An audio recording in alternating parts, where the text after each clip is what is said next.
Are you one of the many Americans that deal with the effects of diabetes? Diva Skin Conditioner could be the remedy that you need. Diva Skin Conditioner is a formulation that was designed with you in mind. Diva Skin Conditioner comes with a money-back guarantee. That's how confident they are in their product. For more information, visit divafeet.com. That's D-I-V-A-H, feet.com. Or you can speak with a representative by dialing 903-270-0026.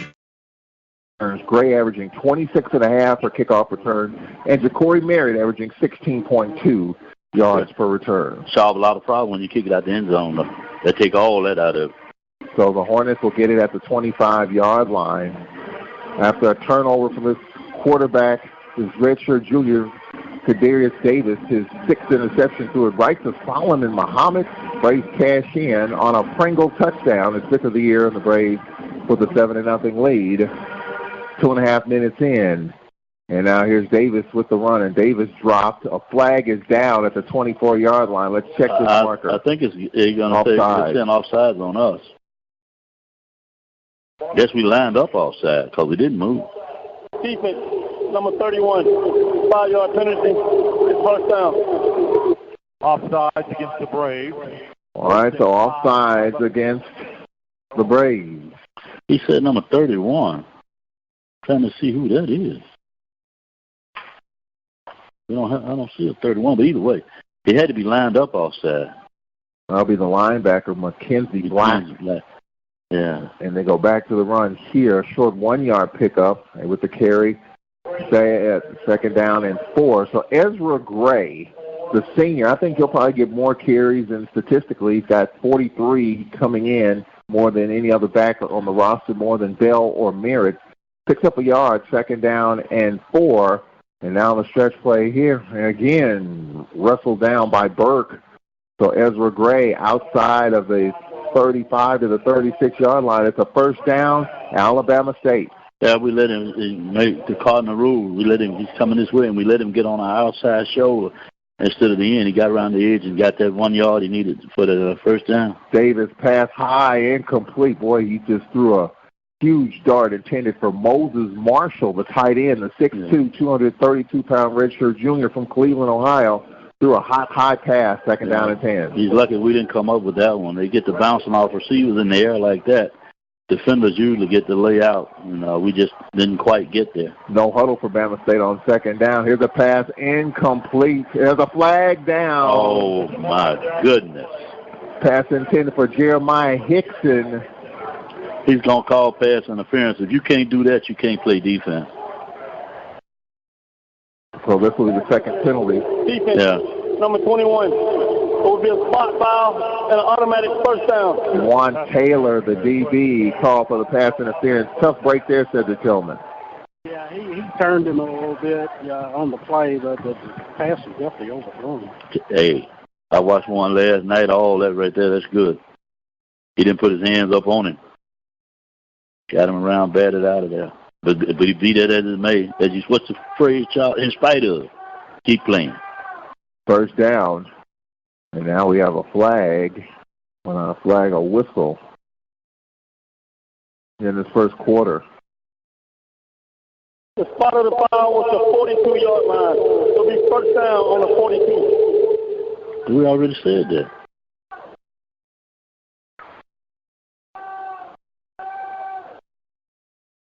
First down at the 42-yard line. Our referee is Tony Ross, just confirming that to us. All right, so first down for Kadarius Davis. They're on the march. They started at the 25-yard line. Now the pistol formation. Braves with a 7-0 lead early. Play action. Here comes pressure, and Davis is going to be sacked all the way back to the 25-yard line. Let's argue. Yep, argue.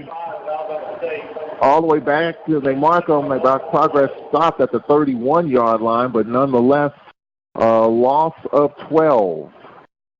Came free off the edge, child. I'm not sure what they were trying to do, influence him or run away from him, but he came home free. Quarterback never had a chance on that one. Second down and 22. Gray in the backfield.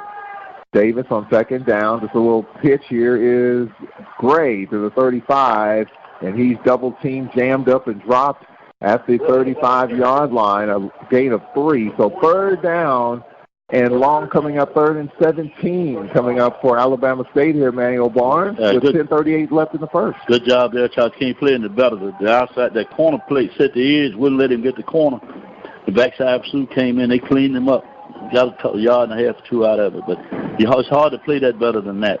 Braves with a 7-0 lead on a pass from Harper to Duffy after a Bama State turnover on their first offensive possession. 3rd down and 17, and we've got a whistle and either offside or false start. It's going to be on Bama State. Number 72. Number 62. 62. 5-yard penalty.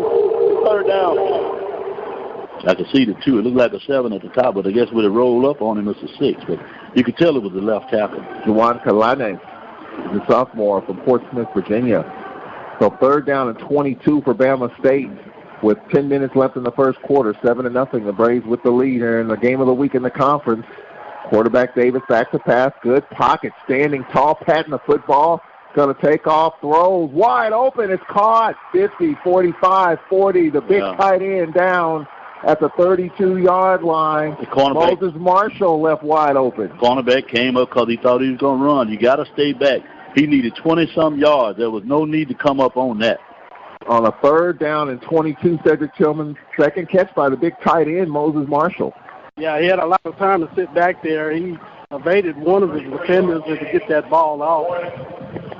We went on a 3-man rush, and all you got to do is stay back because once he runs up out of there, let him cross the line of scrimmage before you come up because he needs 20-some yards. There's nowhere for him to go, and he came off the receiver too soon. And when he came up, he threw it over his head. Looked like an injured Hornet way back upfield at the 25-yard line. That time, Kadarius Davis stood tall in the pocket, patting the football, had time, and found the wide open Moses Marshall, the redshirt junior tight end, 4 receptions coming in, 6'3", 232-pound junior from Cleveland, Ohio. Well, I hope he's all right. They got him down there. But, again, if we just stay back in that, I think we could have let him complete it in front of us, make the tackle, and we'd have him off the field. This Alabama State team, they don't score much, and they don't get many opportunities, but they can be opportunistic. Yeah, they can. But that's a mistake on our part. And I won't say mistake because he came up out there running. I think he couldn't tell whether he crossed the line of scrimmage, so he came off the receiver. They come up to make the tackle, and he threw the ball over his head. DeAndre Brown, they got him up, yeah. DeAndre Brown, the 6'6", 289-pound redshirt senior lineman from Tampa, Florida, the injured Hornet. The Hornets in the white pants, black uniforms, gold helmets. So on a 3rd down and 22, the Hornets pick up the first down in Braves territory at the 37-yard line. With 9:50 left in the first quarter, Braves with a 7-0 lead off a Bama State turnover on their first offensive possession. On a 3rd down and goal, Felix Harper to Pringle for 7 yards. 1st and 10 from the 37. Marshall comes in motion, shuffles to the left, sets on 1st down. And now here's a draw. Ezra Gray dumped for a yard loss. That's Henderson. Daryl Henderson, boy, he's a load of a man. Yes, and no feeder pig here. That's a whole hog. You can't do that in there. He got his hands on him. He couldn't do anything. Henderson, the senior, 6'3", 324. Like I said. And now here's Gray, fumbles the ball, and the Braves pick it up. 2 turnovers and a fumble recovery for the Braves. Wait, I'm sorry. And I think that's Kinsler who picked it up. I was going to say, I think Henderson may have called that fumble. I can't see the replay, but they shook that out of there. And that's a good recovery from letting them off the hook in that 3rd and 20-something. So an interception and now a fumble recovery, Cedric Tillman, where the Braves defense standing tall here. They had Gray blown up. They tried to toss it to him on the edge, and he fumbled it. That was number 58 that was at the defensive end. He was chasing him down. The ball came loose, but Kinsler came up with it. Malik Holbert is the one that popped him. So it was 58, not 51. I need glasses. So the Braves in Bama State territory at the 43. Here's Waller. Waller sheds a tackler falling forward. Picks up a good pickup of 4 inside the 40 to the 39. 2nd down and 6.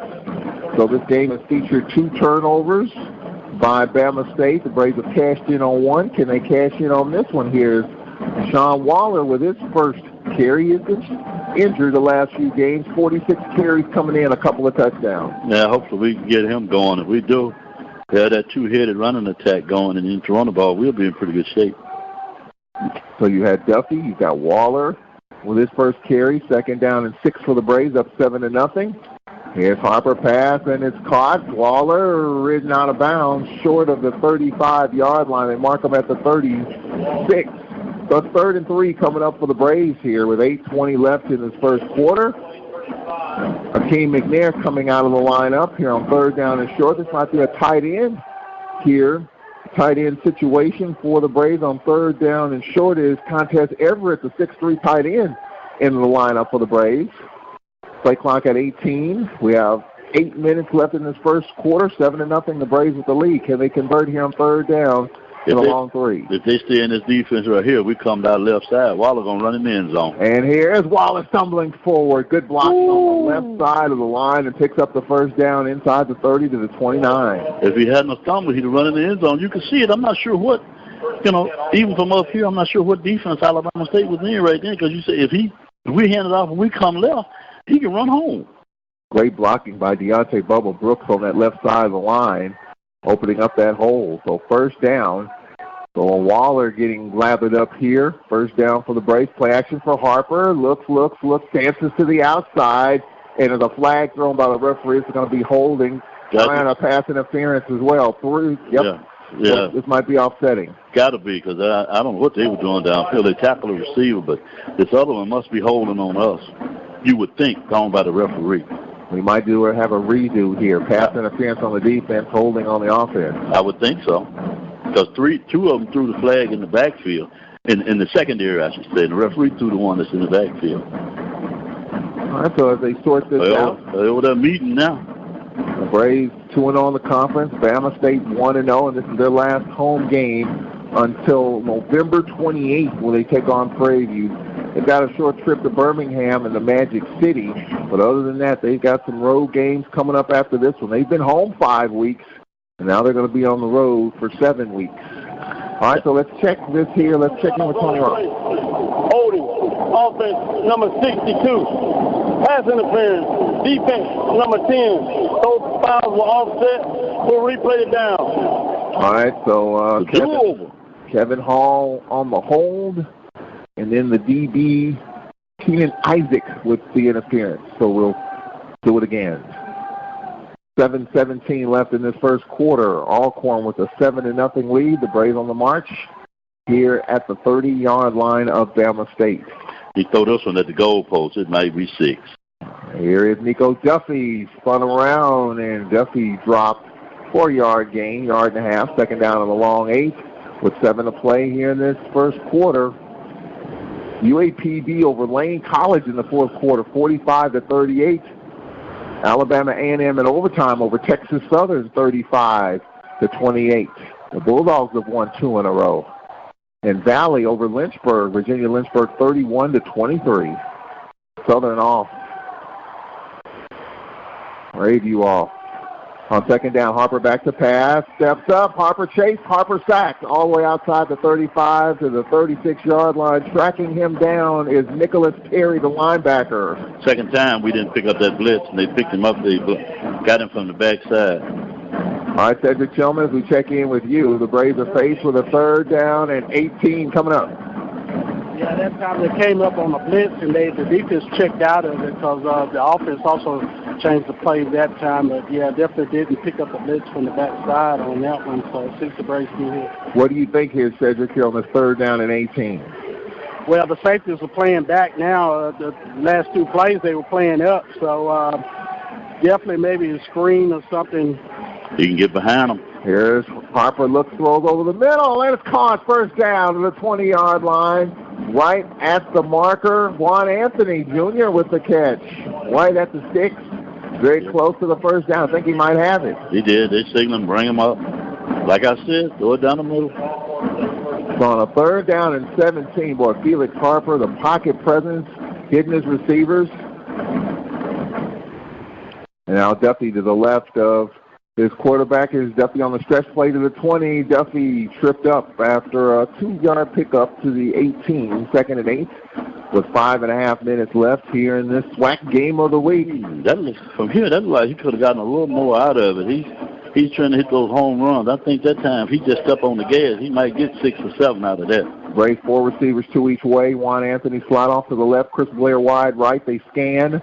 And now Rodarius Anderson wide left. So 4 receivers for the Braves. Duffy in the backfield to the left of Harper.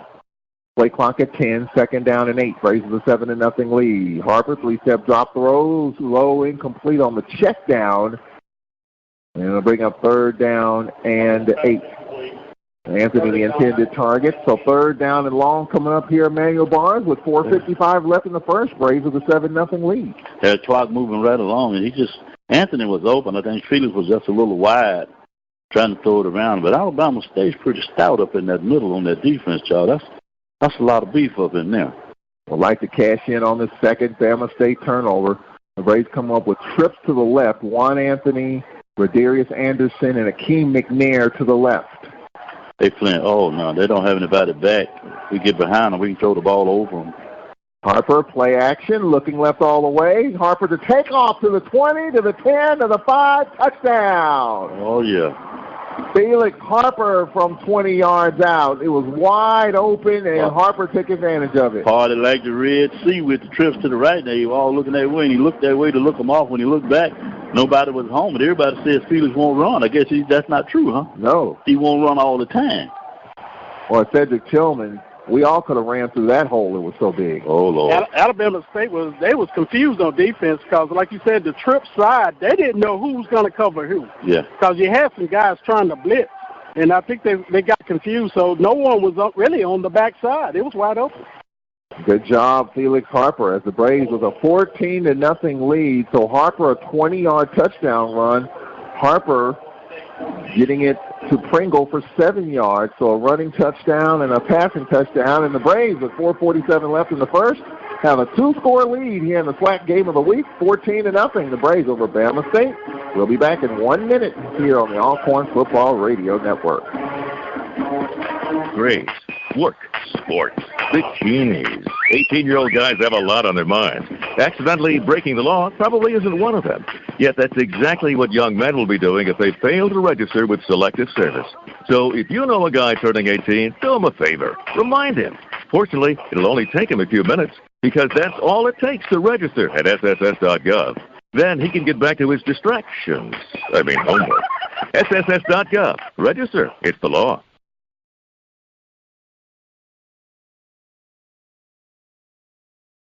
Hi, this is Adam Rodriguez.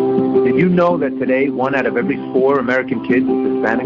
That means many of the future doctors, engineers, scientists, and entrepreneurs of our country could be your kids. We all know how hard it is for you to send them to college. This is why we want you to know you are not alone. Many support you, and the Hispanic Scholarship Fund helps you prepare, plan, and pay for your kids' college education. Learn more at hsf.net. Brought to you by the Hispanic Scholarship Fund and the Braves, and they have a 14-0 lead with 4 minutes and 47 seconds left here in this first quarter. Glad you can join us from Hornets Stadium. I want to apologize to some of the Bama State fans earlier when I took a break and Emmanuel Barnes pointed it out to me. I said the Crampton Bowl. They haven't played the Crampton Bowl in 100 years. Hey, Charles, you turn yourself in. That probably got by everybody. Yeah, by the way, the Crampton Look Bowl, on yourself. Well, the Crampton Bowl, it is a host to a bowl game, and a lot of the high school games, they have a press box. Yeah, they remodeled it. It looks great, baby. Field suites and all, so it really looks nice. But the Hornets have their own dig. Oh, this is sharp here. 14-0, the Braves with the lead here in the first quarter. Here's the kick by McCullough. And it's going to be off to the left side. It's going to be down in the end zone. He lucky he didn't drop that out of bounds. I'm not sure why he fielded that. At the 1 yard line, he dropped it and it went just inside the pylon. Well, you look at where the Braves are now, 14-0. They win this game, go to 3-0. They got Savannah State on homecoming, bye week, Southern University, Alabama A&M at home. They got Grambling between Southern and Alabama A&M. Yeah, Grambling. Sandwiched in there. Grambling on the road. But for Bama State, they've been waiting on this one. This was the biggest, I think, Alcorn State game, maybe to this point that since Hornet Stadium's been open, the biggest division game the Hornets have had. And right now they're trailing at home 14-0. Kadarius Davis, they try to run the football and know where to go for Ja'Cory Merritt. They're going to lose 3 on that from Montgomery. Braves with some fresh bodies in there on defense, giving Monroe and Henderson a little break. And they're swarming on him. That's going to be about a 3-yard loss. So a loss of a couple, 2nd down and 12. Well, the Braves swarming defense. You talk about swarming, you talk about the Hornets, but the Braves are swarming to the football. A couple of turnovers, and they lead by 2 scores, 14-0. 2nd down and 12. Davis back to pass. Look, throws, a high caught. Going to be a 1st down. Yeah, we're giving them a lot of room out there on that edge. You got that's about a yard beyond the sticks, and that's all you need. With the sticks or beyond it. Michael Jefferson, the 6'3" sophomore. You heard Fred McNair talk about him. Yeah. 19th reception. He's got 4 touchdowns. So 1st down for the Hornets. Davis had time and found his tall target, Jefferson. Now to play him a little closer. 1st down at the 36-yard line. There's a pass again, high, and this is caught down the sideline. Again, the 3rd catch by the big tight end, Moses Marshall, to the 45-yard line. So Moses Marshall picks up 9, 2nd down and 1. He blocked and then just released out into the flat. And he actually made a pretty big catch on that one. Alabama State staying in the no huddle here. We definitely want to make this a ground-and-pound game for sure. Ezra Gray in the backfield on 2nd down and a yard from the 45. And now here's Davis. They fake it to him, and he just throws this one away, intended for Hickson. Pressure up front by the Braves again. He didn't have any time to do anything. But I guess they took it. They were going to try to take a shot since they went 2nd and short. 3rd down and short coming up here for the Hornets with 3:04 left in this 1st quarter. Some high-scoring games. A&M wins at home. Pine Bluff wins at home on 3rd down. And there's a big 1st down run. Ja'Cory Merritt, the freshman from Montgomery. Student body left there. Cedric Tillman picks up the 1st down. Yeah, they went with the safe deal there and pick up the 1st down. I think that was 35 on the spot. Still in that no huddle, not allowing substitutions for us. Yeah, they're going to try to keep away and limit your substitutions on defense on 1st down. They're going back to the run here. Merritt is sandwiched and dropped. Looks like Taylor leading the way on the tackle for the Braves. A pickup of a couple. 2nd down and 8 as we have 2:25 left in quarter number 1 here from Hornet Stadium with the sounds of dynamite. You hear them in the background. I want to thank Alcorn President Dr. Felicia Nave for making that happen. This was one of those scheduled trips where they would not be here, but they're here. 2nd down and 8. On 2nd down, here's Merritt on the stretch play. Gets a block, and Merritt dragged down, and a flag out at the end. This is a face mask or a horse collar. I'm not sure what he called. He should have called his hole back here in the backfield. All right, let's check this marker here. It was an ugly tackle, but I'm not sure on that one. He's tackling him up around the shoulder pad. So what did he call? Off the referee, Tony Ross. Here's the call. Personal foul. Face mask. Against the defense. 15-yard penalty. Automatic 1st down. We're saying it's a face mask. So that extends the Hornet drive inside the 35, and it's the 30-yard line. Well, the Hornets have been able to move the football, but we helped them right there with a penalty. 1st and 10 from the 30-yard line. The Braves with a 14-0 lead, but here's a pass from a flanker screen caught for a loss. Ball comes loose at the end, but out of bounds. No, he's trying to say he was down. That's what he's arguing. He's moving the ball back. He tackled for a loss. And see, we recovered the ball 2 yards forward, and he's arguing that the kid was down short of the line of scrimmage. About a half-yard loss. Yeah. 2nd down and long with 90 seconds left in the 1st. I guess if you do that behind the line of scrimmage, that's not interference. But they were blocking before the ball ever got out there, but he caught it behind the line, so maybe that's the difference. So he's shifting right defensively up front on 2nd down. And here's Merritt again, sheds a tackle, and he's jumped for a loss all the way back to the 37-yard line, a loss of 7. Well, Cedric Tillman, they're really trying the stretch plays here. Braves doing a nice job with that in the first quarter. Yeah, defensive line is getting off the football. They're reading it because they're pulling guards, and all they're doing is following the guards, and they're definitely in the backfield. Well, Monroe and Henderson blew that up. Blew it up in the backfield. Manuel Barnes, 3rd down and 17. This might be 4-down territory. I mean, you're looking at a 54-yard field goal attempt if you don't pick up another yard on 3rd down and 17. Davis back to pass. That's holding right there. Steps up. Davis flips to the right. Davis throws high, deflected, and this is picked off. There's a flag down, and this is probably going to stand because it's going to be a hole that we believe in the line. It's going to be picked off. Kinsler with the pick. Let's check the marker. Will this stand here? Offense, number 71. The penalty will be declined. First down, Alcorn. That's 3 turnovers. Kinsler with the interception. Takes over. 3 first-quarter turnovers for the Braves defense. Yeah, they're creating them, Charles. That's another one laid down the middle, ill-advised, and the Braves made him pay for it. Batting it around out there. Well, Davis flushed to his right, just trying to throw that one in traffic. Overshot his intended target, and Kinsler with the pick. See if we can make them pay for it again here. We got it at our own 24-yard line, and this only 27 seconds left in this first quarter, Charles. They're speeding right along. Trey Turner in the backfield to the left of Felix Harper. The Braves with a 14-0 lead, and here is Turner. Turner with a nice hole. Turner with a gain of 9. And this will take us to the end of the first quarter, 20 seconds left in this first. That's just plowing straight ahead and dragging them with you. Braves ready to adjust the football here. They don't have to run another play. They just might take it to the end. I don't think we will. Felix Harper just walks to the sideline and takes it to the end of the first quarter. 3 turnovers for the Hornets. The Braves have cashed in on 2. Can they cash in on this 3rd turnover? We'll find out as we get ready for quarter number 2. The Braves with a 14-0 lead at the end of the first quarter. The SWAC game of the week here at Hornet Stadium. We'll take a break. Back in a minute on the Alcorn Football Radio Network. The Old Country Store located Highway 61 in Lorman, Mississippi, where you'll find the best soul food around. They're open daily, 10 a.m. to 4 p.m. People come from all over to try Mr. D's famous fried chicken, good, and to hear him sing the Grandmama song. Go by and see Mr. D and his crew. You'll be glad you did. You can call them at 601-4373-661. That's 601-4373-661. The Old Country Store. They are proud supporters of WPRL 91.7 FM and Alcorn Football. Go Braves, go. The Old Country Store, good. Everybody hear me when I say that the blues is back and it's here.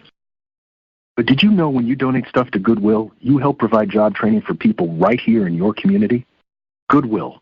Donate stuff, create jobs. Find your nearest donation center at goodwill.org.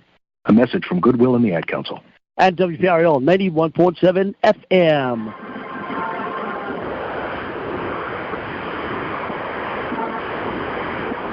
All right, back here at Hornet Stadium in Montgomery, we had a 4-hour weather delay due to lightning.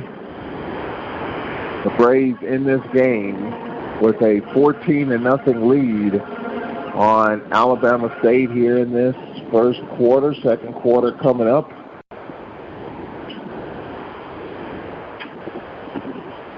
$14-0 our score at the end of quarter number 1. Glad you can join us here on this Saturday. Some high-scoring games. Texas Southern loses to Alabama A&M. The Bulldogs have won a couple in a row. 35-28 in overtime. Grambling Jackson State scoreless. Valley over Virginia Lynchburg, 31-23. So it is a final. Now, well, Lane gave UAPB all they could handle. All right, second quarter underway. Braves left to right. On second down, they go back to the run. Like Trey Turner with the carry. He needed a 1 and picked up 4, so it's a first down for the Braves.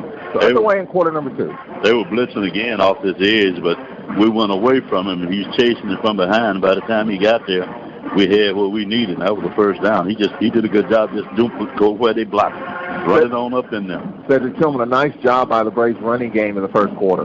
Yeah, the guys, great blocking up front. You know, the guys picked up some great yards there. See if it can continue. All right, on first down, they go back to the run. Dancing is Waller, and Waller picks up a couple to the 40-yard line. Second down and 8. Coming up at the half, we're going to talk with former Braves receiver Torrance Small. He'll join us from New Orleans on the telephone. Some good things that he's working on with the university, and Braves, we have an injured Brave at the 35-yard line. And I think McNair went to the official and asked him, didn't he see him go at that kid's legs? And it looks like it will be Deontay Brooks, Bubba Brooks, down. That sends us to a break with 14-15 left till halftime. 14-0. Bama State and Alcorn, the Braves with the lead. Back in a minute. This is Braves football.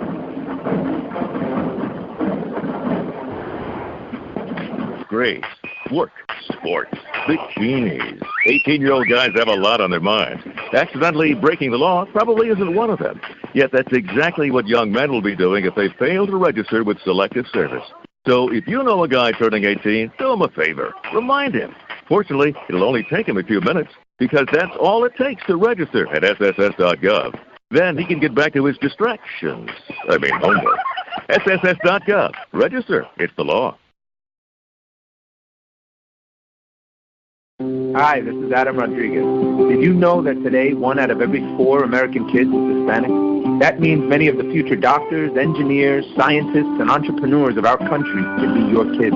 We all know how hard it is for you to send them to college. This is why we want you to know you are not alone. Many support you, and the Hispanic Scholarship Fund helps you prepare, plan, and pay for your kids' college education. Learn more at hsf.net. Brought to you by the Hispanic Scholarship. Walking off on his own. So we'll see what adjustments the Braves make in the offensive line with Brooks coming out. Well, they were doing a pretty good job. We had it hitting on all cylinders, so hopefully whoever comes in for him will pick it up where Bubba left off. He may be able to come back. He's shaking it off right now. In case you're just joining us, this game originally was supposed to start at 2 o'clock. We've had several lightning delays. The officials from Alcorn and Alabama State got together around 4 o'clock and decided the game would start at 6. Haven't had any rain in a few hours, and I think we're okay the rest of the night. The lights are on. 3-step drop by Felix Harper being chased. Felix Harper thrown down, just helicoptered and thrown down and being chased by the big defensive lineman Christian Clark, 6'1", 373, the senior from Euclid, Ohio, all the way back at the 29-yard line. Yeah, it's a good play on his part right then. In the NFL, that's a penalty. Well, actually mark them at the 27-yard line, so the Braves need to get to the 47. So to bring a 3rd down and 20 early in the second quarter.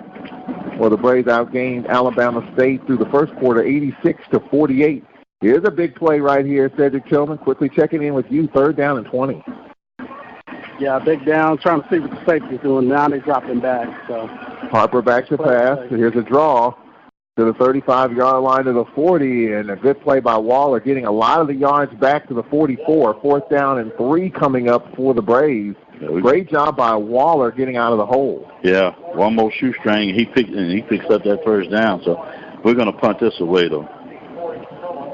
So Corey McCullough, specialist of the week. Well, the Braves were backed up kind of behind the chains there on that drive. Kobe Crubb back to receive this kick. Alabama State timeout. They didn't had a man wasn't getting off the field. They might have thought we were going to catch him, and then we would have got a 1st down, so they took the timeout. We're going to keep it right here. Cedric Tillman, we got his mic turned up. I got to eat a little crow. You know, I'm a big Rams fan. Saints, Cowboys. I got a Rams fan. That's me. Saints fan. That's Cedric Tillman, a diehard Saints fan. How about them Cowboys? And how about those Cowboys? I was ashamed to be a Rams fan come Thursday night. 2 in a row. I don't have no shame in my game. Just a long season. Got beat by the buck. Oh yeah, Cedric Tillman all on my case. But I was in the dome last Sunday night. Yeah. The Cowboys and the Saints. So I ain't ashamed of it. But it's a long season. And I believe we may see them in the playoffs. Might be at AT&T. Well, Cedric is good with this because he's a diehard Saints fan. My in-laws are diehard Saints fans, and I was in church Sunday, and my pastor's a Saints fan. And I said, the Saints are going to get their head handed to them, and he's about ready to jump me in church on Sunday. Like, man, yeah. Saints fans are, they say, ride or die. Ride or die. Well, I know one thing. I came out of the dome. I just smelled like I'd been in the bar drunk, but hadn't had a drip. Man behind me was drunk and drinking. Way to be on everybody. Yeah. It had all of it, looked like we had been out in the rain. He had a good time. He got his money worth. Well, the Saints have Tampa Bay tomorrow, and the Cowboys play Green Bay. Green Bay and Dallas, yeah. We'll be looking at that. Here we go. All right, fourth down and a couple coming up here.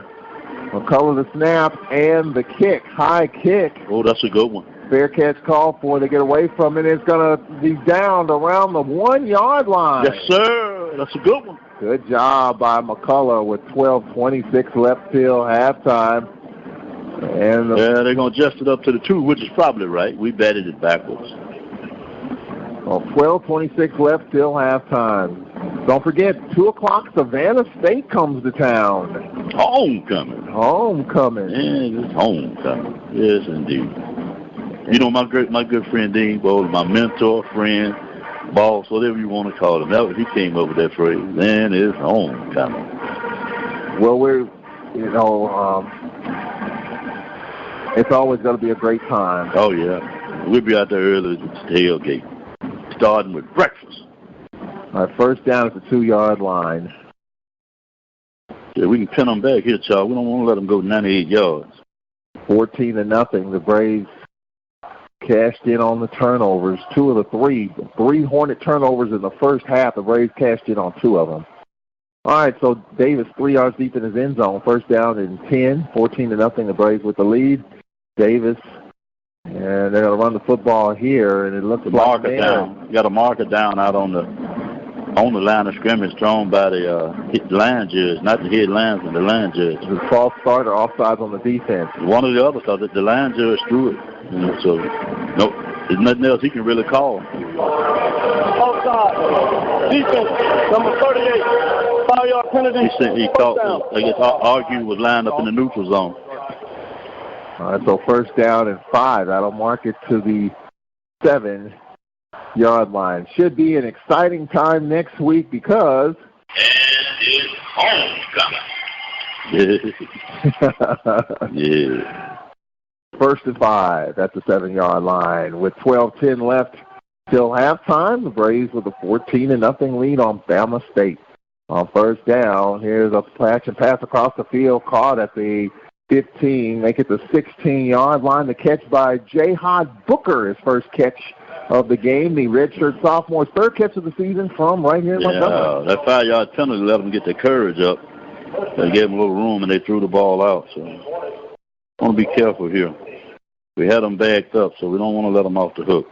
Merritt in the backfield to the right of the quarterback, Darius Davis. Here is another pass across the edge, and it's caught. Incomplete, intended for Tyreek Allen. Incomplete, the senior from San Antonio. Well, they're throwing these long passes across the field. One's going to be returned. You better be careful with that because somebody's going to step underneath that.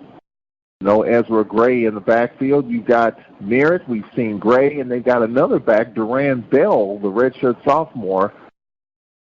He's going to do carrying the bulk of their mail. Second down and 10 from the 17. 14-0, the Braves with the lead with 11:36 left till halftime. Game of the weekend, the Southwestern Athletic Conference. 14-0 Alcorn on second down. Here's a draw, Merritt. Merritt steps out of a tackle and is finally going to be wrapped up. And leading the way for the Braves on the tackle is Hollis. So third down coming up. They're at the 20-yard line. They need to get to the 27. All right, Cedric Tillman, what does Cedric Thornton have in the bag on 3rd and 7? Let's see what we got here. And definitely sending signals in. This is Braves beating here. Well, they didn't make any substitutions, and we didn't either. In case they went with the hurry up. They went right back to the line of scrimmage, so we had to wait with them. 3rd down and 7. They're showing pressure. Here they come. Davis flushed out to his right. Nowhere to go for Davis. He's just got to take off and eat it and goes out of bounds past the 15-yard line. He's short. Yeah, he's short. That's just inside the 15. 4th down and a couple coming up. 4th and 2 from the 15, and the offense is still on the field. That's a good hustle play by Henderson that time, forcing him out. And the Hornets are going to punt here. I would think so. They backed up the inside their own 25. Now, they may fake it, but you're not going to line up on the center. Not this early in the game. We're down to 10-29 and counting in the second quarter. They don't have enough people. Oh, here he comes. He said they don't have enough people on the field. Anthony Craven, the senior from Linden, California. This kid here is lined up all sides. On the punt, averaging 47 yards per kick. And they'll blow it dead. Delay a game.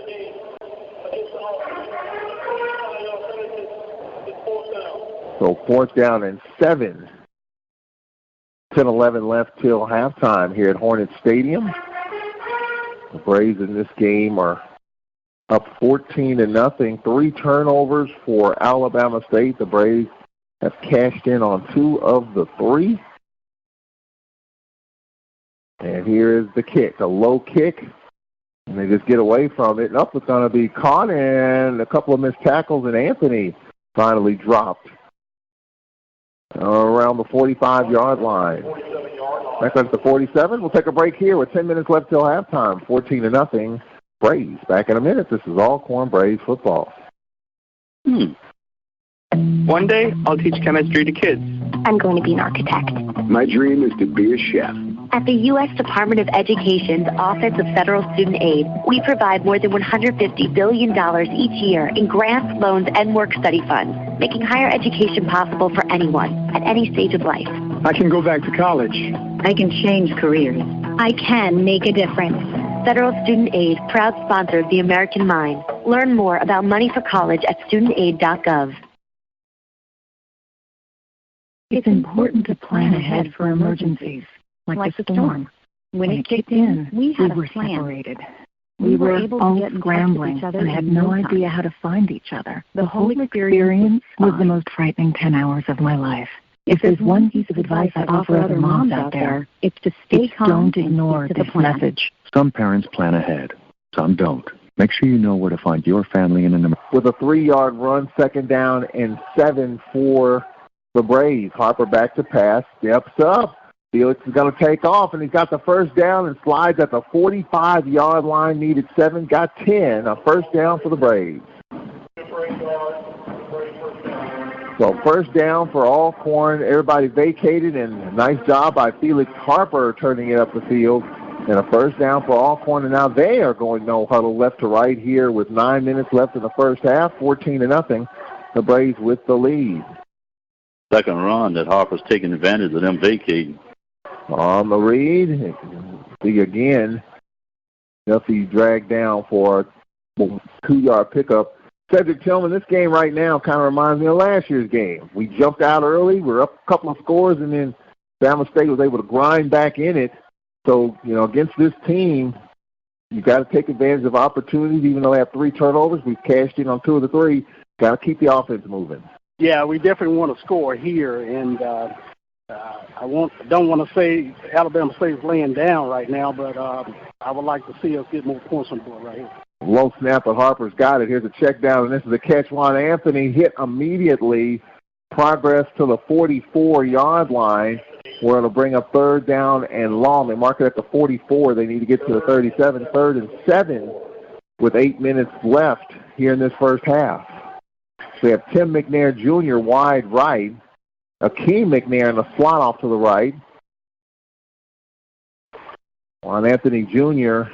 and Pringle wide left on 3rd down and 7 for the Braves at the 44. Up 14-0. I think Anthony can win this one-on-one matchup. 3rd down and 7. Hornets Three-man pressure. Harper back to pass, deep pocket, steps up, dances, runs, looks, throws, and his ball is caught. Pringle inside the 15 to the 10. He's at the 8. A first down for the Braves. Nice job, Felix Harper hanging in there, and a nice catch by Pringle. Yeah, good job. That time they thought he was going to go ahead and run, and he did what he did against the McNeese and Prairie View. He pulled up short of the line of scrimmage and found a receiver. He keeps those eyes downfield real well.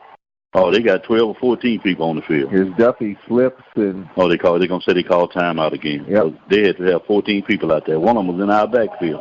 So 7:17 left. We'll take a 1-minute break. Braves are up 14-0 and in the red zone. Back in a minute. This is Alcorn Braves football. The Old Country Store, located Highway 61 in Lorman, Mississippi, where you'll find the best soul food around. They're open daily, 10 a.m. to 4 p.m. People come from all over to try Mr. D's famous fried chicken. Good. And to hear him sing the Grandmama song. Go by and see Mr. D and his crew. You'll be glad you did. You can call them at 601-4373-661. That's 601-4373-661. The Old Country Store. They're proud supporters of WPRL 91.7 FM and Alcorn football. Go Braves, go. The Old Country Store. Good.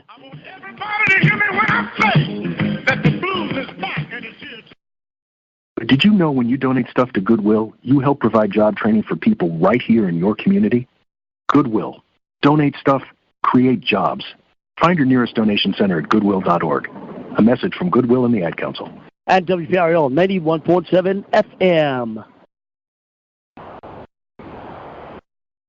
First down and goal for the Braves at the 8, trying to go up 3 scores here. Empty backfield for Harper. They roll him to his left, check down, and this is a catch, and Duffy dragged down at the 3-yard line. Got a marker in the middle of the end zone. I'm not sure who that's on. Because it was way away from the play. It didn't have, whatever it is, it didn't have nothing to do with football. Tackled by Culpepper. Ineligible receiver downfield against the offense, number 62. 5-yard penalty. Second down. Ineligible lineman downfield. Kevin Hall. Oh, I was going to say whatever. That was way away from the play. 14-0. The Braves with the lead. Penalty sets them back a little bit here. Sets them back 5. Ball's at the 13. 6:58 left. Braves ready to address it and snap it. Alabama State trying to get lined up here. Still first down, but we're back at our 13, so we can't get a first down. We got to score this. Waller in the backfield as Duffy comes out. You have Juan Anthony Jr., Tim McNair to the right, Pringle to the left. Second down and goal from the 13 of Bama State. 14-0 Alcorn. We're going to take a timeout. And Fred McNair is going to say, let's talk it over. We couldn't get lined up right, and that's a good job. 6:32, you're up 14, you're right here in the red zone. You don't want to blow that chance. And we'll take another break here. We'll be right back in 1 minute on the Alcorn Football Radio Network. A wise man once said, "You can kill a man, but you can't kill an idea." What he meant was that knowledge is eternal. It's a lesson learned, a goal achieved, and it can be passed on from generation to generation, just like it is every day at Alcorn. Both knowledge and the character it takes to use it wisely. Alcorn, where knowledge and character matter. At Ceasefire, we had a bold new idea. Why pay for data you don't use? So we created Unlimited with cashback. On months you use lots of data, Unlimited has you covered. Use less data and get cashback on your bill. That's like going to a free baseball game, a free movie, or a free night of bowling. Get Unlimited with cashback only at Ceasefire. Customer inspired. Switch today and get 50% off our hottest smartphones with trade-in. Details at ceasefire.com.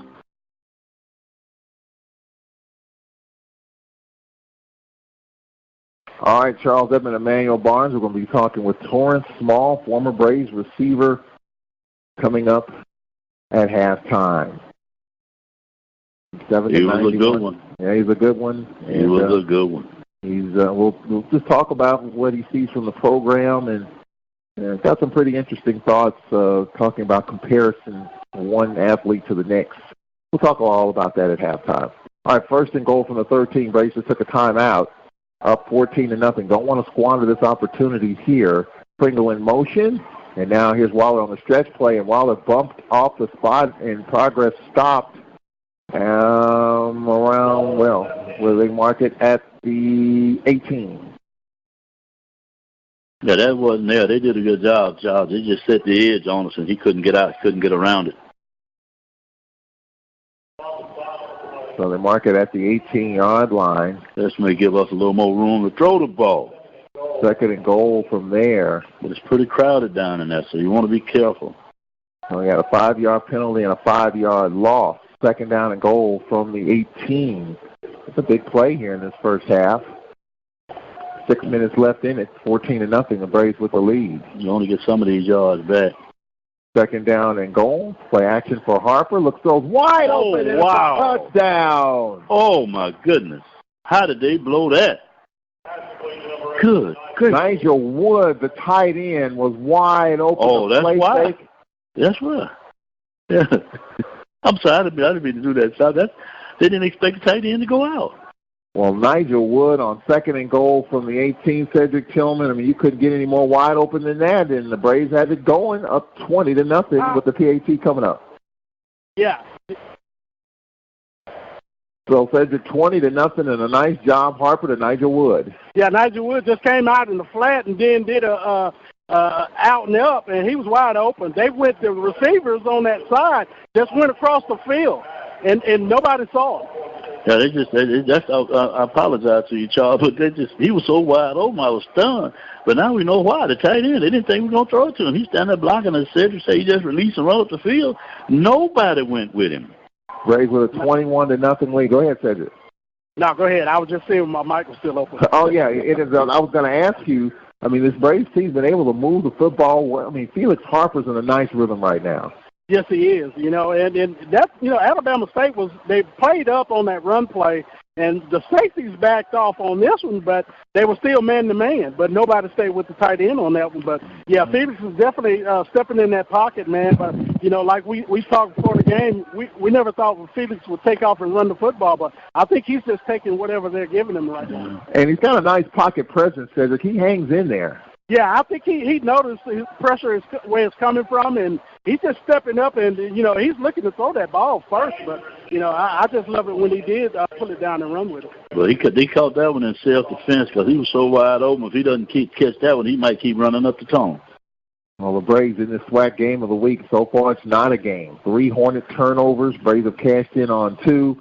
It was 3rd down from the 18. They cashed in. The Braves got it going right now. They're up 21-0, and McCullough, this one's going to be at the 35. He's trying to coffin corner, maybe catch it in the end zone, but the Hornets will have good field position here with 5:51 left. After a 4-hour weather delay, the Braves have come out here and created a lightning of their own. 21-0 here on the Hornets. Jackson State over Grambling 7-3 in the second quarter. That game, by the way, does not count in the standings for either team. That's going to confuse a lot of people. But it doesn't count in the SWAC stand. Well, I think this is, I'm not going to say it's going to be the last year of it because we go to the 8-game mandate next year, and I'm sure. I wonder why 8, not 9. I'll explain that coming up. On 1st down, Davis back to pass. Davis will take off. Davis dragged down at the 39-yard line, a gain of 4. Of course, we had the 7-game mandate, and of course, we played 9.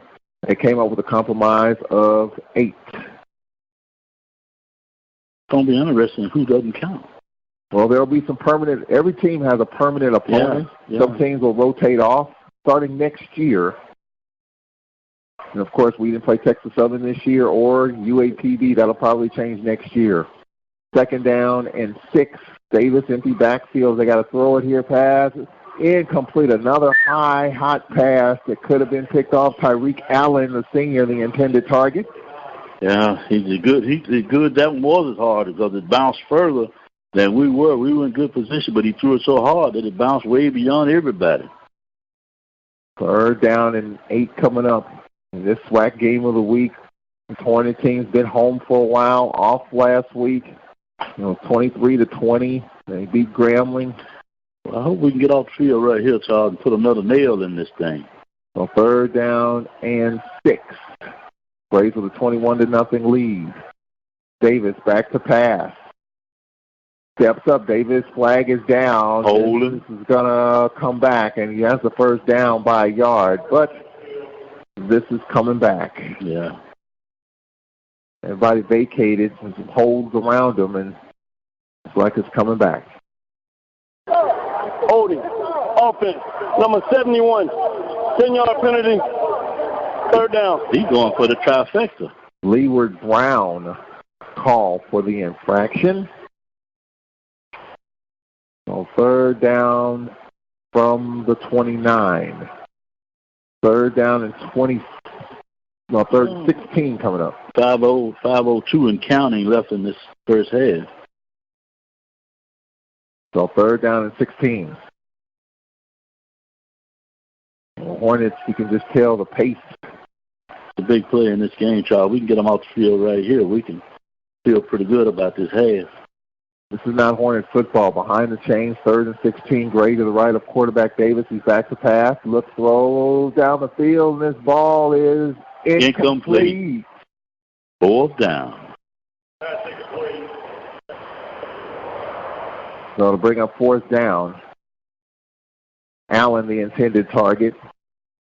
They'll have to punt it away. So 4:32, we're going to get the ball back here, barring some mishap. And hopefully we'll be able to put some more points on the board. We can get another nail in this coffee. So 21-0, the Braves with the lead. Anthony back. And a punt coming up for Anthony Craven, the senior.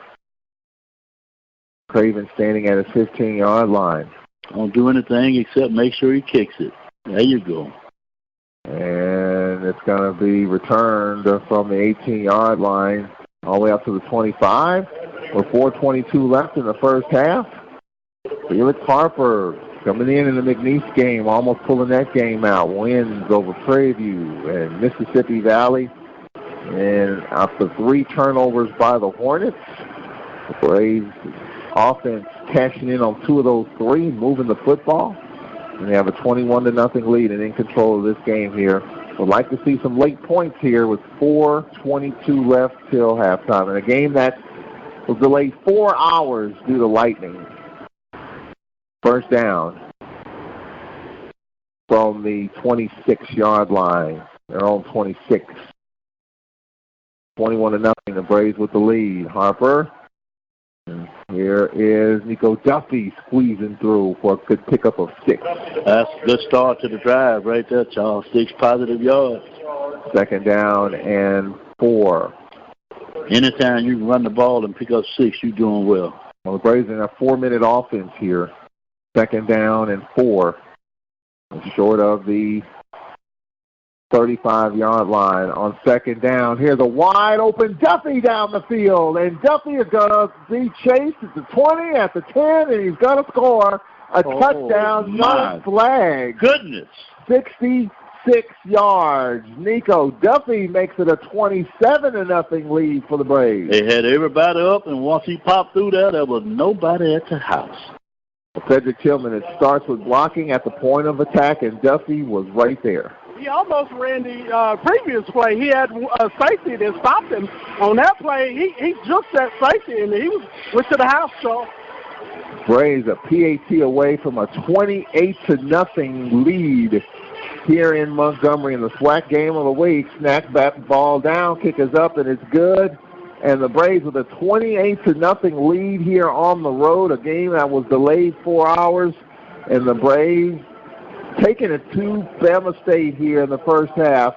I was just saying a few moments ago, Emmanuel Barnes, it looked like the Hornets were wilting in front of our very eyes, and I think we're seeing that now. Well, we got another half to play, Charles, but I hope they're not wilting. I hope they're starting to faint.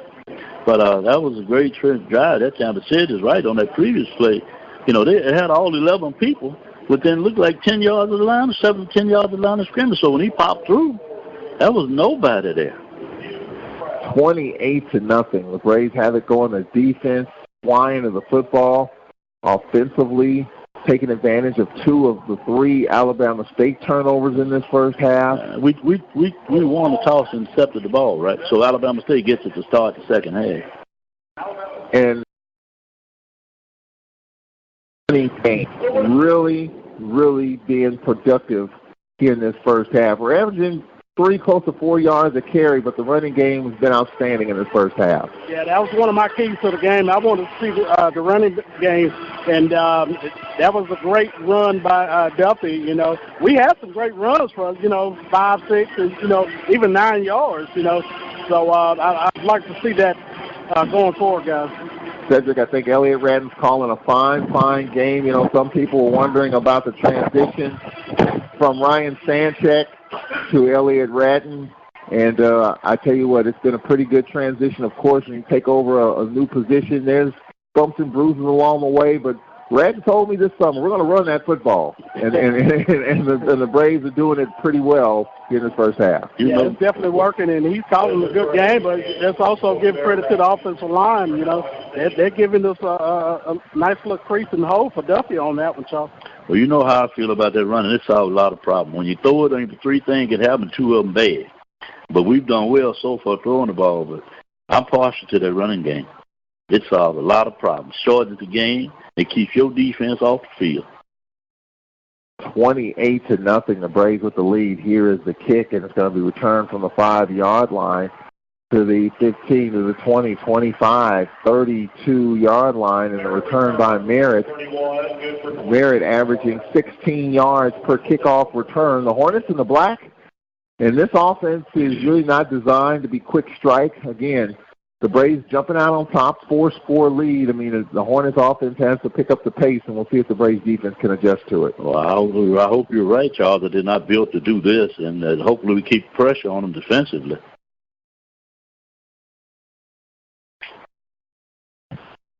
All right, so first down. Well, we're still in our base defense. We're not in that prevent, so I like that. We're still aggressive. First down from the 31-yard line, 28-0, the Braves the lead with 3:38 left in the first half.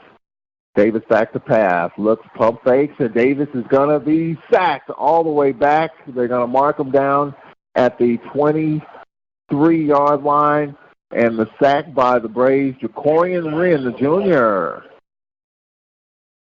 Well, they're moving it back up to the 24. Why? Are they saying they made contact with him way up there? Second down and 17. They mark it at the 24. Yeah, I thought it was going to be at the 19, but I guess they're saying we first touched him up there, and so I guess that's forward progress. Second down and 17. 3 minutes left in this first half. 28-0, the Braves with the lead. On second down, Davis the draw. And Gray dropped. Ooh, Chris Monroe. Did he have a good get-off then? No, not Monroe. I'm sorry. That's 58. Yep, that's Holbert. Oh, you talking about getting off on the snap. 3rd and 20 for the Braves. Well, the defense, you can feel it, Cedric Tillman. The defense wants to get in on the fun as well. Yeah, he teed off on that one, man. He went in there, and I believe they brought in some substitutes playing for the third down play here.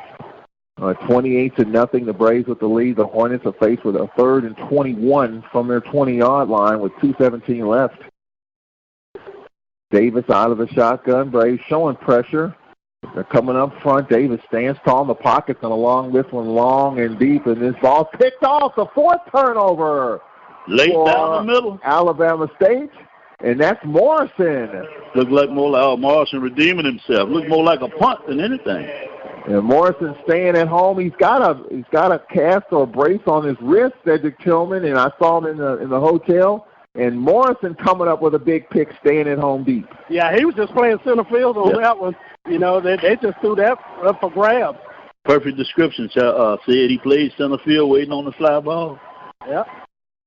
Yeah, speaking of that, the baseball playoffs and the Cardinals. Oh, Lord. Here we go. I got to throw that in there. St. Louis Cardinals. St. Louis Cardinals. That's what we didn't do in Prairie View. We didn't stay deep. You remember we had them in 3rd and 35.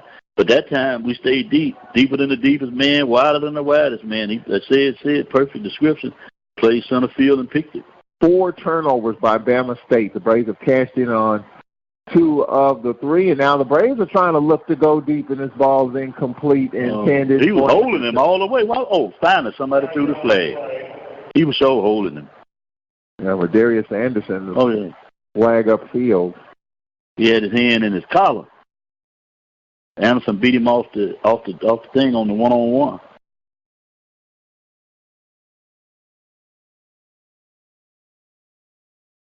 It's either holding or pass interference. It's got to be one or the other because he had his hand full of Anderson's jersey. Flag at the 48. Holding. Defense, number 8. 10-yard penalty, automatic first down. That's fair. Tyreek Allen called for the hold. Yeah, he hadn't beat, so he did the right thing.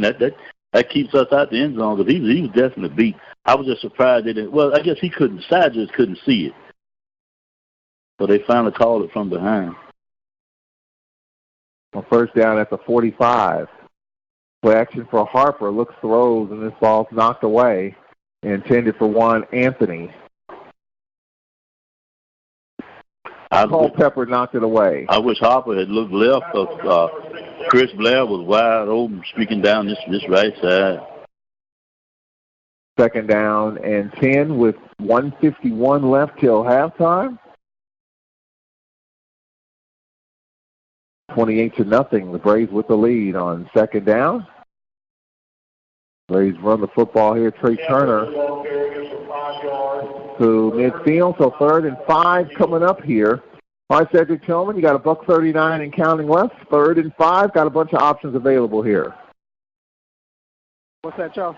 3rd down and 5. A bunch of options here for the Braves, the way they're moving the football. Yeah, we came out throwing the football here, so we still got a minute or so left. So I think we just take our time and try to not get it all. You get this first down. Right.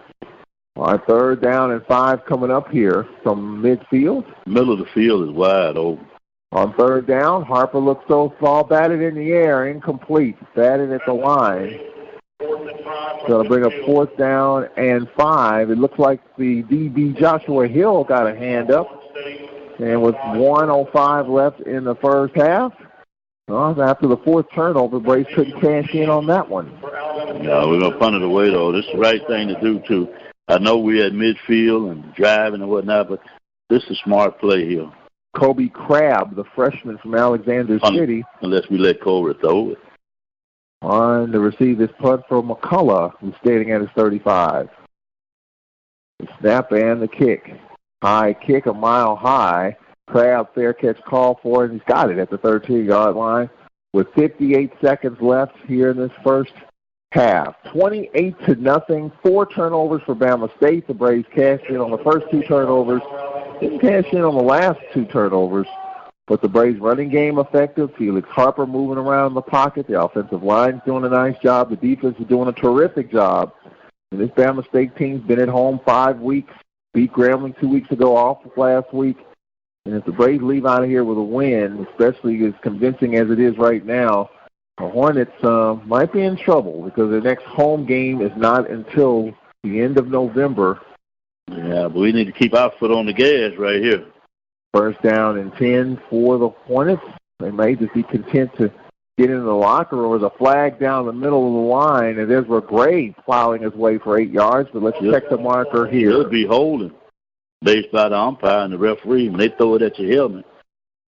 Holding. Offense, number 71. He just got the trifecta. To the goal. First down. Leeward Brown, the 6'4", 335-pound redshirt sophomore from Miami. That's his 3rd holding penalty of the game. He's going for the exacta. 10-yard penalty, and Bama State pushed back to their 7. So first down and 17. With 44 seconds left, I think the Hornets just ready to get in the locker room. I want to make a mistake here this deep in their territory. Davis, and here's Ezra Gray. Ezra Gray spun around, back to the original line of scrimmage. That's 26 seconds. They may not snap it again, Charles. Right, the ball carrier. So here from Fred McNair coming up. Got a second half to play. I know what Coach going to say. Good for 3 yards. They're going to let it run out. Yep, 10 seconds left, and the Hornets are not going to run another play. And the Braves will take a 28-0 lead into the locker room. Draft top score, Alcorn State 28, Alabama State 28-0. Halftime festivities. The Braves with the lead at the break, 28-0. All right, let's see, Fred McNair with Cedric Tillman. All right, Coach, seem to be clicking on all cylinders. Well, we still got to get together, man. 28 points, we got to score more. I mean, that's a good football team we're looking at. So we just got to start executing better and the mistakes we're making, and we just got to fix it. All right, Coach. Ciao. All right, so although you're up 28-0, Fred McNair still looking to execute and improve. He go in that locker room, tell him the game not won. We got a second half to play. He gonna find something wrong. Oh, absolutely. So if he doesn't, they can come out of that in the second half, man. He'll have a snafu. He ain't going in there talking about we got him. He gonna show them what they didn't do. All right, so we'll take a break right here where we cap the first half. Don't forget the Fred McNair radio show Monday night at 6 o'clock. We'll talk about this game and look ahead to Savannah State coming up. We'll take a break here. We'll be right back. Torrance Small will join us here from New Orleans. He's on the telephone. We'll talk with Torrance Small, doing some stuff with the university. We'll talk all about that as well as we roll on here from Montgomery, a game that was delayed by lightning 4 hours. One of the longest delays we've seen, not the longest that we've been involved in, by the way.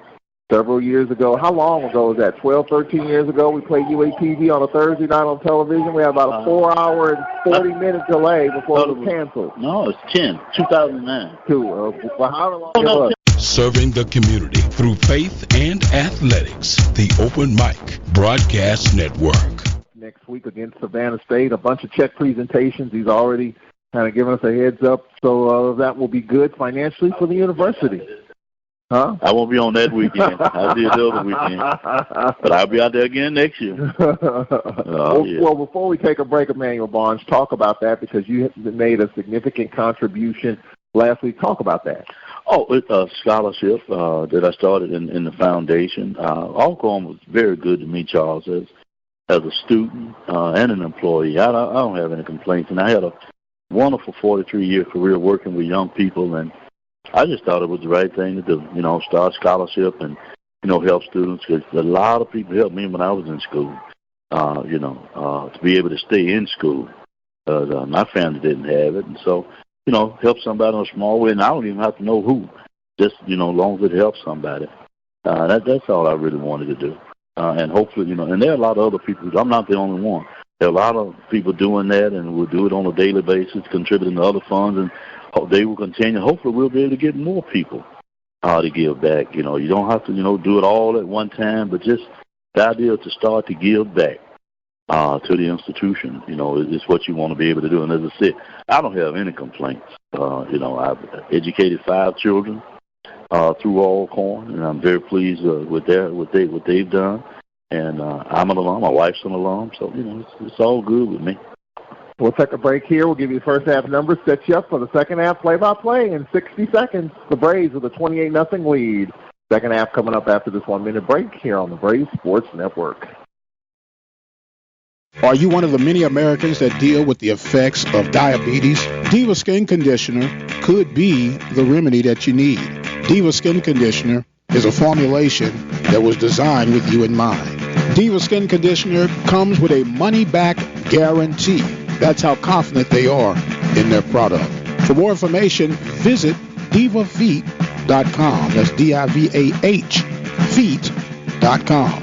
Or you can speak with a representative by dialing 903-270-0026. All right, Braves with a 28-0 lead. We'll check in with Cedric Tillman in a moment. The Braves have outgained Alabama State 239-64. The Braves 156 yards on the ground. Now that's Braves football, to say the least. And for the Braves, Nico Duffy already 100 yards rushing, 103 yards rushing in the first half.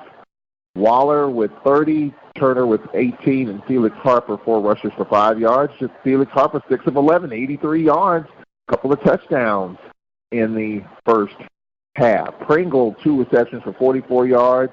The Braves in the game just 83 yards passing, but they've been able to run the football effectively. And we talked about 239 yards rushing for the Braves.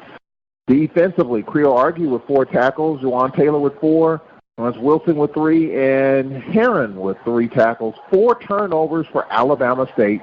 The Braves have capitalized on 2 of the 4. As we get ready for the second half, we're going to check in with Cedric Tillman. Cedric Tillman, interesting. Fred McNair, even though he's got a 28-0 lead, obviously not pleased with some of the things that he saw in the first half. His defense is stout, 4 turnovers, but obviously as a coach you always want to improve in certain areas. Yeah, it's all about execution. He could tell, if the guys are not blocking or whatever. We may not see it, but, the coaches probably see those things out there, some of the things he doesn't want to see, So one thing I do have to report, Bubba Brooks is out for the game. It looks like a leg injury, so hopefully we'll get a report later on this week. All right, Cedric, we appreciate it. And I know we talked with Coach McNair on Monday nights about injuries. And, Mondays early in the week, it's hard to really determine, unless it's a serious injury, once you know that guys are going to be out. And it's kind of day-to-day and just see how guys are coming along. Even Noah Johnson, how he's coming along. It's day-to-day, practice to practice, those type of things. All right, as we get ready for the second half, the Braves will be on defense here.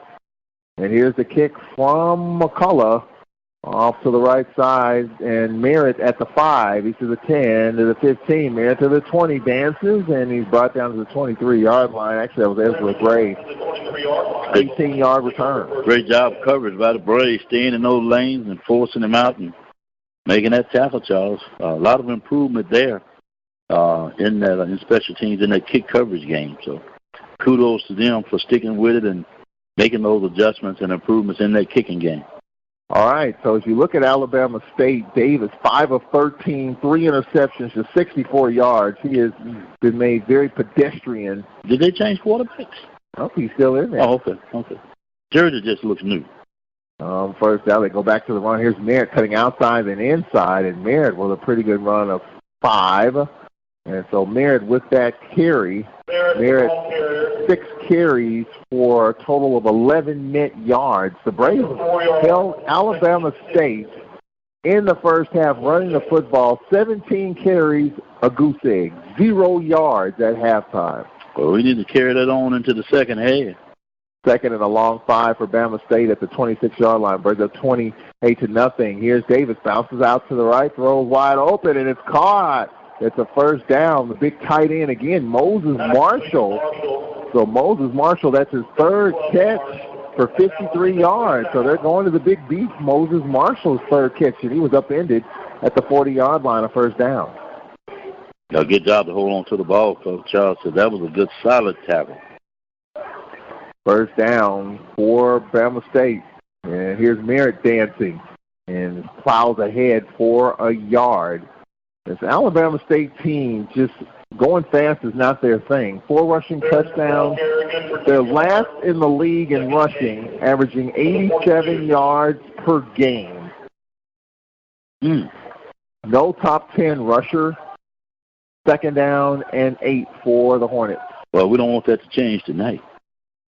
Merritt's a freshman, getting a lot of carries here in the backfield on second down and 8. Davis. And here is Merritt again, and Merritt steps out of a tackle, and the Braves converge and finally wrap them up for no gain. Third down and long coming up. Juwan Taylor again with the tackle, Cedric Tillman. All right, they're behind the chains. Third down and 11 for the Hornets. Yeah, let's see what we do here. See if the Braves come at them or just play in coverage here. All right, third down and 11 for the Hornets. Behind the chains, Braves with a 28-0 lead. We played over 2 minutes, a little over 2 minutes of this third quarter. Here's Davis, the redshirt junior, back to pass. Looks, throws, wide open, caught. First down at the 45-yard line. Just threw a dart in there to Tyreek Allen, the senior from San Antonio, first down Hornets. That had to be a blown coverage. They're stretching the field a little bit. You see kind of the sense of urgency for Bama State. They know that they're way behind. 4 turnovers. The Braves have cashed in on 2 of them. So first down for the Hornets in Braves territory, and a timeout's going to be taken by the Braves defense. And Cedric Thornton not very happy. Yeah, they didn't know where to line up, who that substitute was, didn't know where to go, and so Thornton didn't want to waste it, but he took it because we were out of position. All right, so we'll take a quick timeout here.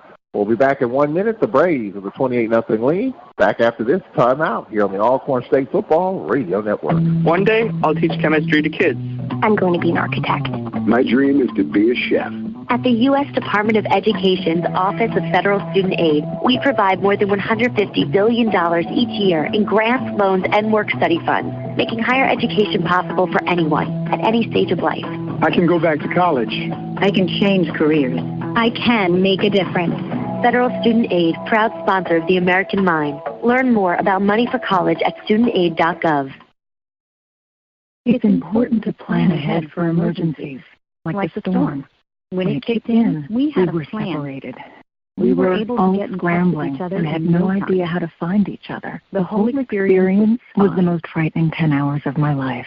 If there's one piece of advice I offer other moms out there, it's to stay calm. Don't ignore this message. Some parents plan ahead. Some don't.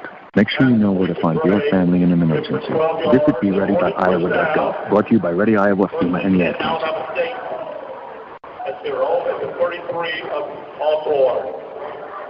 Darius Davis almost sacked, escaped, and got the football to Gray for a first down at the 34-yard line. This ball over the head of Gray. Flag is down. This pass is caught on the sideline and tackled at the 30. Let's check this marker on the far right edge. I think they're going to have us offside unless it's a false start.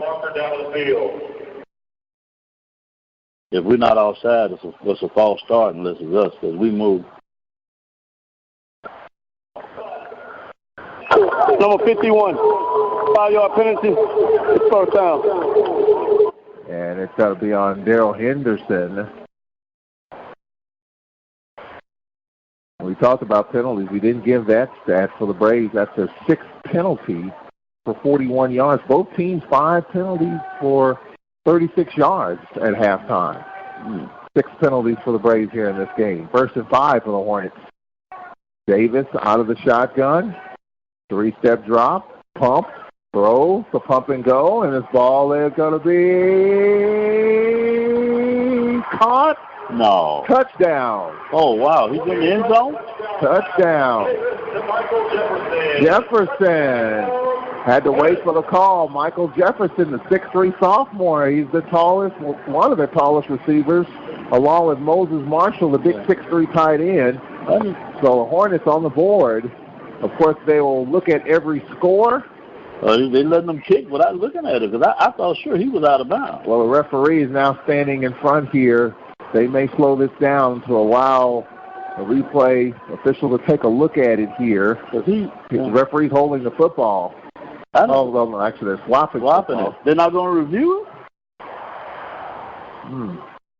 That's interesting. They don't review it because it you know.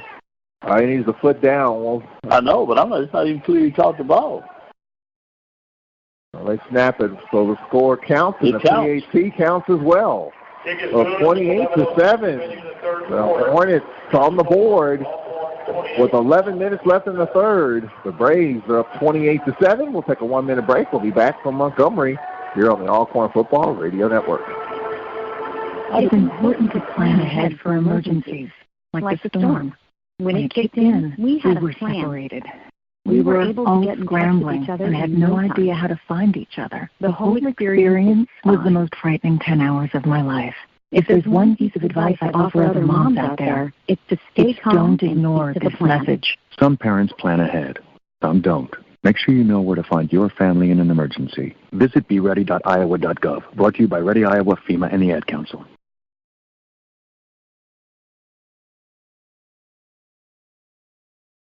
One day, I'll teach chemistry to kids. I'm going to be an architect. My dream is to be a chef.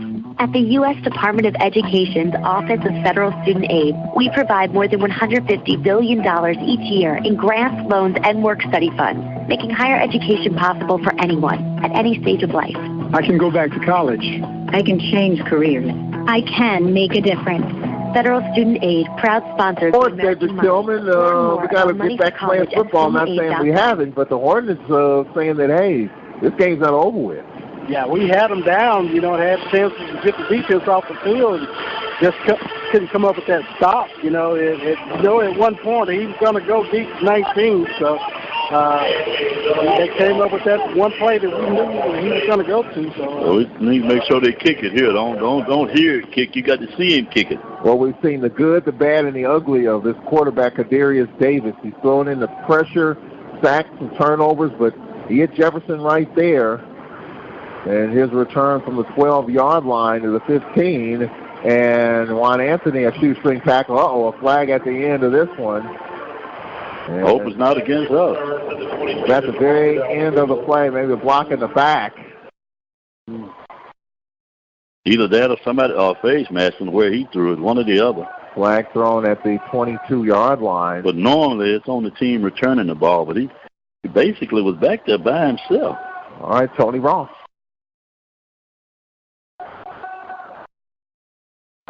During the return, illegal wedge against the receiving team. He had the distance to the goal line. First down. Illegal wedge? Illegal wedge. Said need to investigate that. I'm not sure what that is. Yeah, that's the first one right there, Cedric. Wow. What is an illegal wedge? I need to know that. Not sure. Didn't see the replay. Braves going to be back to their 10-yard line, 10-yard penalty. Maybe they'll explain to Fred and say it over here. Maybe we'll see if we get Cedric Tillman to get some sort of explanation from some place down there. But that's the first, legal wedge. All right, so first down and 10 from the 10-yard line. The Braves backed up 10 yards here.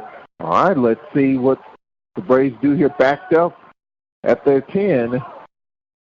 And here is Nico Duffy, sheds a tackle, and Duffy outside the 15, a good hard run to the 19, a gain of 8. Good job that time, making people miss. I'm sorry, it's Sean Waller on the carry. Oh, it's Waller? Okay. Well, yeah. He did a good job of shifting and shaking up and then making them miss. A gain of 8, second down and 2. Waller to the right of Felix Harper. Braves up 28-7 in the third quarter. A little brief scan here. They have trips in a tight formation to the right on second down. Here's Waller trying to bounce it to the outside. Did he get the edge? No, he's going to be dropped all the way back to his 11-yard line. So a big loss here back to the 11. That play, that confused me. I'm not sure what happened there. Third down and about 8.5, Cedric Tillman. Alabama State just got on the board, and the Braves are behind the chains here, 3rd and 9. Yeah, I'm not sure what that was because they were all looking at the sideline for the play, but I'm not sure what was going on there. All right, 3rd down and 9. Let's see if the Braves can pick up the first down here. They're backed up. Be careful here. Harper back to pass. Steps up. Harper looks, throws, and this ball is knocked away. Intended for Rodarius Anderson. That's broken up by Keenan Isaac. It'll bring up 4th down. Rodarius Anderson at 6'6". Isaac at 6'3", a sophomore. So the Braves, after Bama State scores, the Braves behind the chains. And now be careful here as McCullough 3 yards deep in his end zone and Crab back at his 44 with 9:43 left in the third. 28-7, the Braves with the lead, but Bama State will get the football here. Kick it away from him. McCullough, the snap, and the kick. Short kick. Crab gets away from it. Turf hop. Crab catches at the 45. Oh, well, he called for the fair catch and caught it on a hop. So it's going to be at the 45-yard line with 9.5 left. That takes us to a break. We'll be back in 1 minute. 28-7. The Braves with the lead. Bama State with the football close to midfield. Back in a minute. This is Brave football. What do I cherish? Precious moments watching Dad read to my little Eric. That's why I'm so grateful I insisted on an eye exam when I noticed him struggling with the words on the page. We found out Dad has age-related macular degeneration, or AMD. Luckily, the doctor caught it in time for treatment, so Dad can still read. Protect yourself and your loved ones. Call the Foundation Fighting Blindness today at 1-800-254-6552 for a free packet on preventing and managing AMD. That's 1-800-254-6552. One day, I'll teach chemistry to kids. I'm going to be an architect. My dream is to be a chef. At the U.S. Department of Education's Office of Federal Student Aid, we provide more than $150 billion each year in grants, loans, and work-study funds, making higher education possible for anyone at any stage of life. I can go back to college. I can change careers. I can make a difference.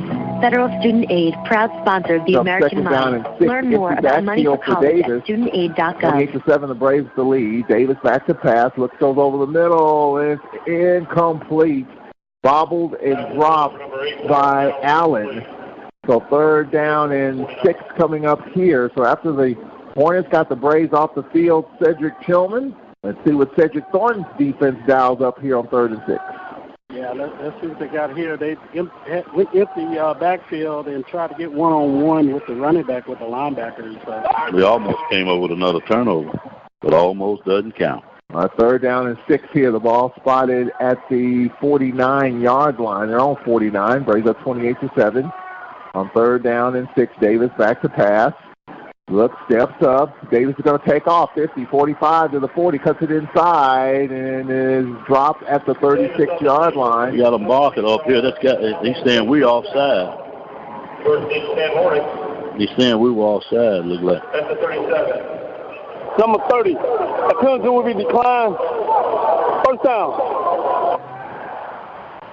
Well, the Braves were offside. Jerome Jackson, the end, the sophomore from Lakeland, Florida. So a 1st down, the penalty declined as they picked up the 1st down, and here comes Alabama State, 28-7. The Braves with the lead, but the Hornets on the march. Davis, 3-step drop, the pump, the play, it's incomplete, and they had the big tight end Marshall breaking down the sideline wide open, and he overshot him. Got a break right there. Well, blown coverage on our part. 2nd and 10, that stops the clock with 8 1/4 left. That's the 7th penalty on the Braves in this game. Would have been number 7. They declined it, but you're right. I'm not sure if we lined up in the neutral zone because I didn't see anybody jump. So he had to be saying we were lined up outside. Where is he now? 2nd down and 10. And here's Gray on the draw. Gray steps out of the tackle, down the sideline, 35-30, 25-20, 15-10, runs into his own man. And there's Gray down at the 5-yard line. A delayed handoff, and boy, Gray got a full head of steam, Cedric Tillman, and almost scored. Yeah, he walked out of that one tackle and had this sideline over here. All he had to do was walk in the end zone. He ran behind his own man. All right, so 1st and goal. Here comes Bama State, not even halfway through this 3rd quarter. 28-7, the Braves with the lead, but Bama State in the red zone. Merritt in the backfield. Braves already burned one timeout on defense. Here is Merritt cutting it inside, and Merritt to the 4-yard line, where it's 2nd down and goal from there. I think the Braves are going to have to defend this 3 times. At this point, the way they're milking the clock, I don't think they'll kick a field goal down here. Oh, I agree with you on that. They're going in a hurry up rather than substituting. We're not substituting either. We got to get lined up, first of all. 2nd down, Davis out of the shotgun. Merritt to his right. Here's Merritt again. Merritt dropped at the 4, no gain. So lost 3rd down, goal from the 4. Lost a yard on that one. 3rd and goal from the 4. No gain on the previous 2 plays. 3rd down and goal with 7 minutes left in this 3rd quarter. Braves with a 28-7 lead, but the Hornets 3rd and goal from the Braves 4-yard line. Somebody's got to get wide with that other receiver. Okay, Burks is over there now. Nobody had him. 3rd down and goal. Davis looks, throws a fade, and this ball is knocked away. Good job, Burks. That's what they were trying to do, pick on him out in that flat. Coach Ely, Donald Hill Ely, he says this, quote, this is the game, unquote. Well, we're going to find out if you're right or not, Charles, because this is 4th down. You know, 3-pointers are going to do him any good. You have to assume that he's going to go for it here on 4th and goal from the 4-yard line. He's taking a timeout. Yep, that'll be his first taken. He'll have 2. So we'll take a quick break. We'll be back in 1 minute. 4th and goal from the 4. They appear to go for it, but we'll find out after this break. 28-7, the Braves with the lead. Back in a minute. This is Alcorn Braves football. One day, I'll teach chemistry to kids. I'm going to be an architect. My dream is to be a chef. At the U.S. Department of Education's Office of Federal Student Aid, we provide more than $150 billion each year in grants, loans, and work-study funds, making higher education possible for anyone at any stage of life. I can go back to college. I can change careers. I can make a difference. Federal Student Aid, proud sponsor of the American Mind. Learn more about money for college at studentaid.gov. But did you know when you donate stuff to Goodwill, you help provide job training for people right here in your community? Goodwill. Donate stuff, create jobs. Find your nearest donation center at goodwill.org. A message from Goodwill and the Ad Council. At WPRL 91.7 FM.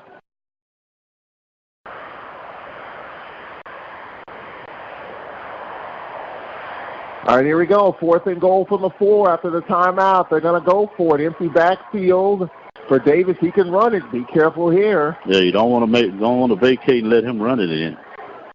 Oh, he moved. 77 moved. 71. That's going to be his 4th penalty of the game. Yeah, he's had 3 holding penalties. I'm sorry. Yeah. 6:38 left here in this 3rd quarter.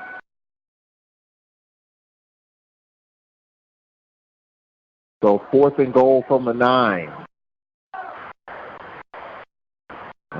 Obviously, no, a field goal is not going to do him much good, even though it'll make it 28-10.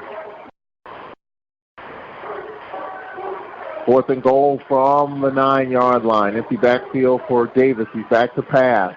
Looks, throws over the middle. Intercepted. Intercepted. So the Braves get the 5th turnover. So the Braves, they're trying to fit it in. And Cedric Tillman, the Braves get the 5th turnover. Yeah, he saw him too late is what happened. And he saw him cross the middle, and he tried to get it to him, and he just did a good job of reacting to the football. He turned around, and he caught the ball. Charles, if you Tom Brady, you can't throw the ball late down the middle. You can't get away with it. So the Braves have it at the 20-yard line with 6.5 minutes left. Well, this game kind of like it was here 2 years ago. We're up 24-0. We give up a touchdown, and then they're marching down the field. Coach Jenkins gets a penalty. They get a holding penalty. The Braves hold in the 4th quarter and win it 24-10. Same story here. Same kind of scenario. Hopefully we can stem the tide and score it right here, Charles. Well, we had 5 turnovers last week. Alabama State with 5 turnovers here in this game. Well, hopefully we get it going, get the offense clicking right here, get some points out this deal. That'll take a little steam out of it. So they came out of the locker room ready to play. Well, 6.5 minutes left in the 3rd quarter. Like the Braves are ready to address the football. Yeah, but they got a timeout on the field. I guess maybe they broadcast their games. Oh, okay.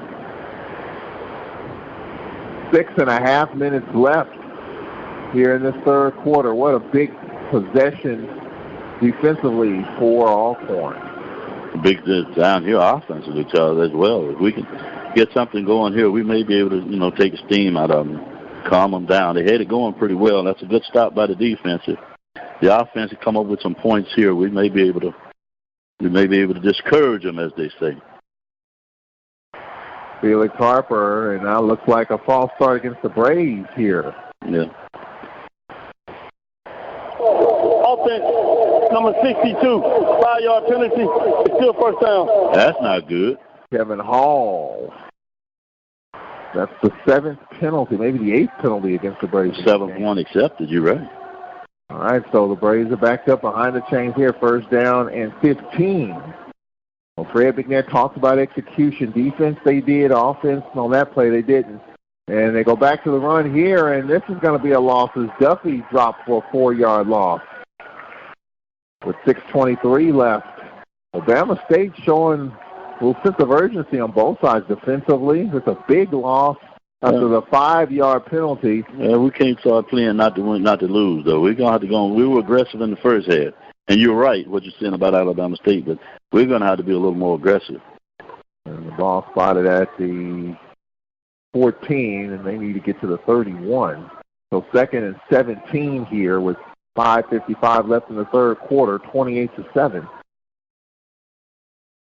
Braves with the lead. Harper back to pass, looks, throws, and this is caught. Pringle. Pringle upended at the 26.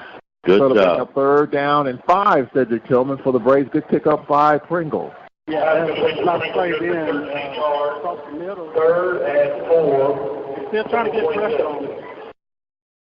So 3rd down and 4 coming up here with 5:25 left in quarter number 3. 3rd and 4, big 3rd down here trying to get out of the hole.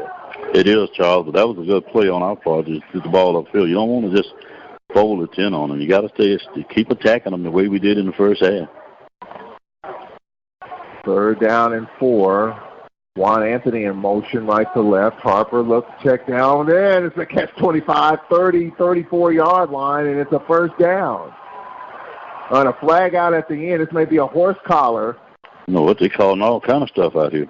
At the end, Duffy, I think it's a horse collar coming up here against Alabama State. Whatever it is after the play. It's either horse collar or unsportsmanlike conduct on one of them. But he and Duffy got tangled up. Personal foul, horse collar against the defense, number 5. 15-yard penalty, automatic 1st down. Yeah. You could see it. I'm not sure why the delay in the call. So I didn't know if they were calling a horse collar or if they were calling the action after the play when he hit him. Nathan Culpepper call for the infraction. And with 4:53 left, third quarter, the Braves approaching midfield at their 49-yard line of 28-7. Felix Harper out of the shotgun on 1st down. Harper, there's Duffy. Duffy to midfield for a 1-yard pickup. 2nd down and 9, clock moving, 4.5 left in this third quarter here from Hornets Stadium. 2nd and 9 for midfield for Alcorn State.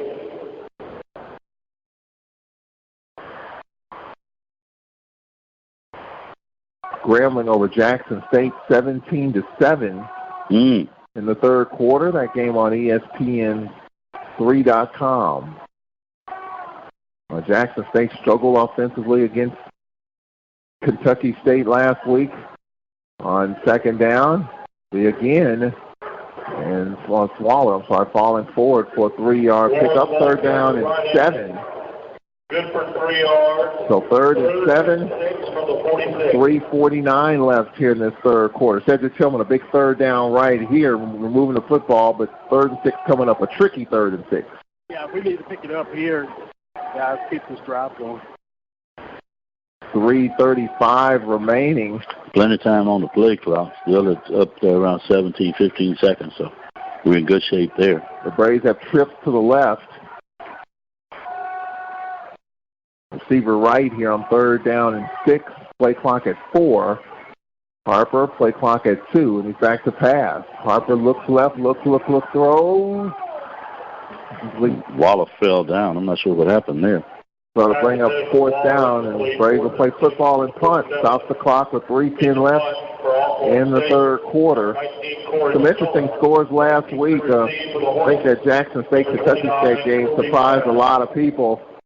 Guy stopped me at the bowling alley the other night and said, what in the heck happened with Jackson State-Kentucky State? I think he had in his pool Jackson State winning the game, and the Tigers scoring 49 against Tennessee State, couldn't get it done against Kentucky State, and obviously struggling in the home opener against Grambling. Here's the kick by McCullough, mile high in the air. Is it a fair catch? Up they get away from it, and it's going to be batted, but it's in the end zone. Pringle was there. Touchback. And it'll be a touchback. We'll take a break. 2:58 left in the third quarter. 28-7 our score. Back in a minute. This is Braves football.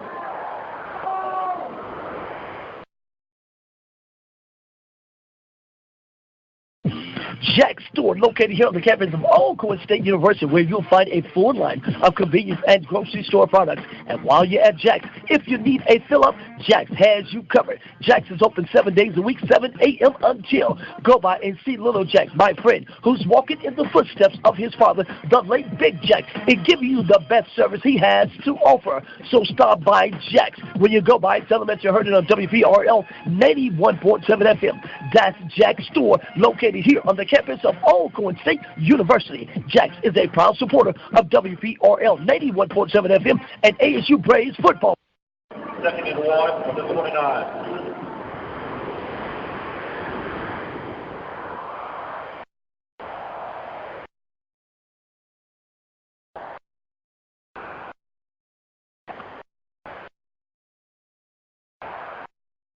During the break, Merritt for 9, second and 1. Davis being chased at the 25-yard line and just going to throw it away. They'll bring up 3rd down and 1. So Merritt for 9, and then Davis threw it away. 3rd down and 1. 17-7 Grambling over Jackson State in the third quarter with 5:27 left. Earlier in Huntsville, A&M beat Texas Southern in overtime, 35-28. Pine Bluff over Lane, 45-38, and Valley over Lynchburg, 31-23. So some close games in the conference, including Grambling State with a 10-point lead over Jackson on 3rd down. Looks like they got the first down. Yeah, you should have that. And with 2:14 left, Braves at 28 at the half, and it's 28-7 right now. Merritt with a first down. Needed a half yard and got a yard. All right, so that moves the sticks. Clock moving, 2 to play in this third quarter. 28-7, the Braves with the lead.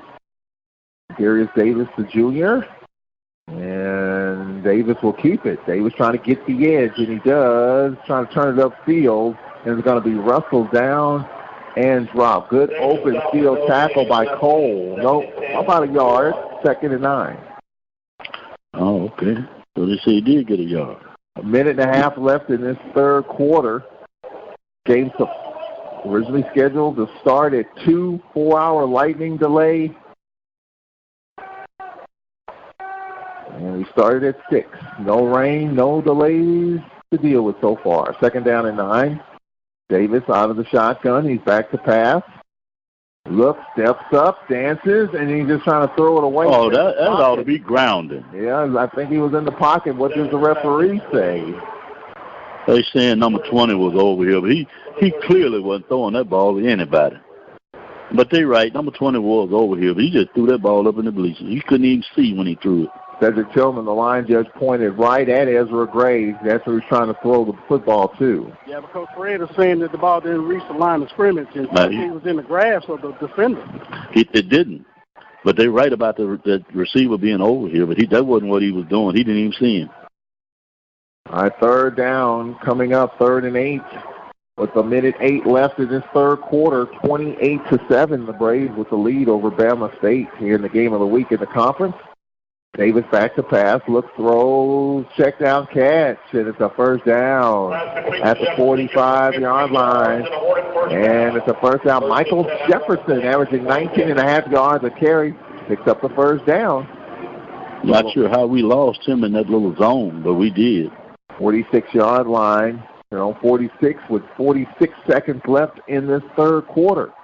28-7, the Braves with the lead. On first down, Davis, 3-step drop, check down, and this is a catch.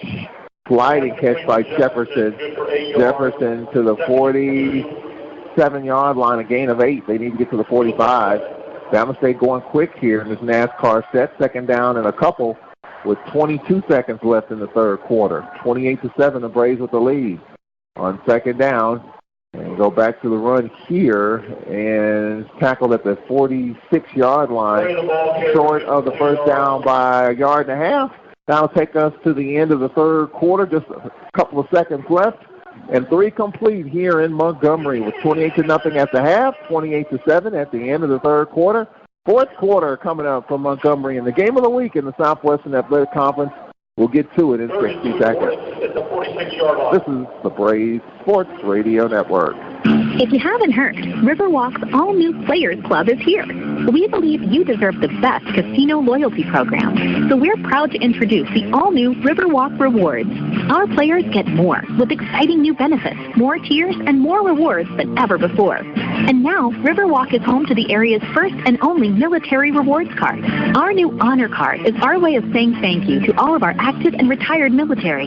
Let's play at Riverwalk Casino Hotel. Must be 21 to gamble.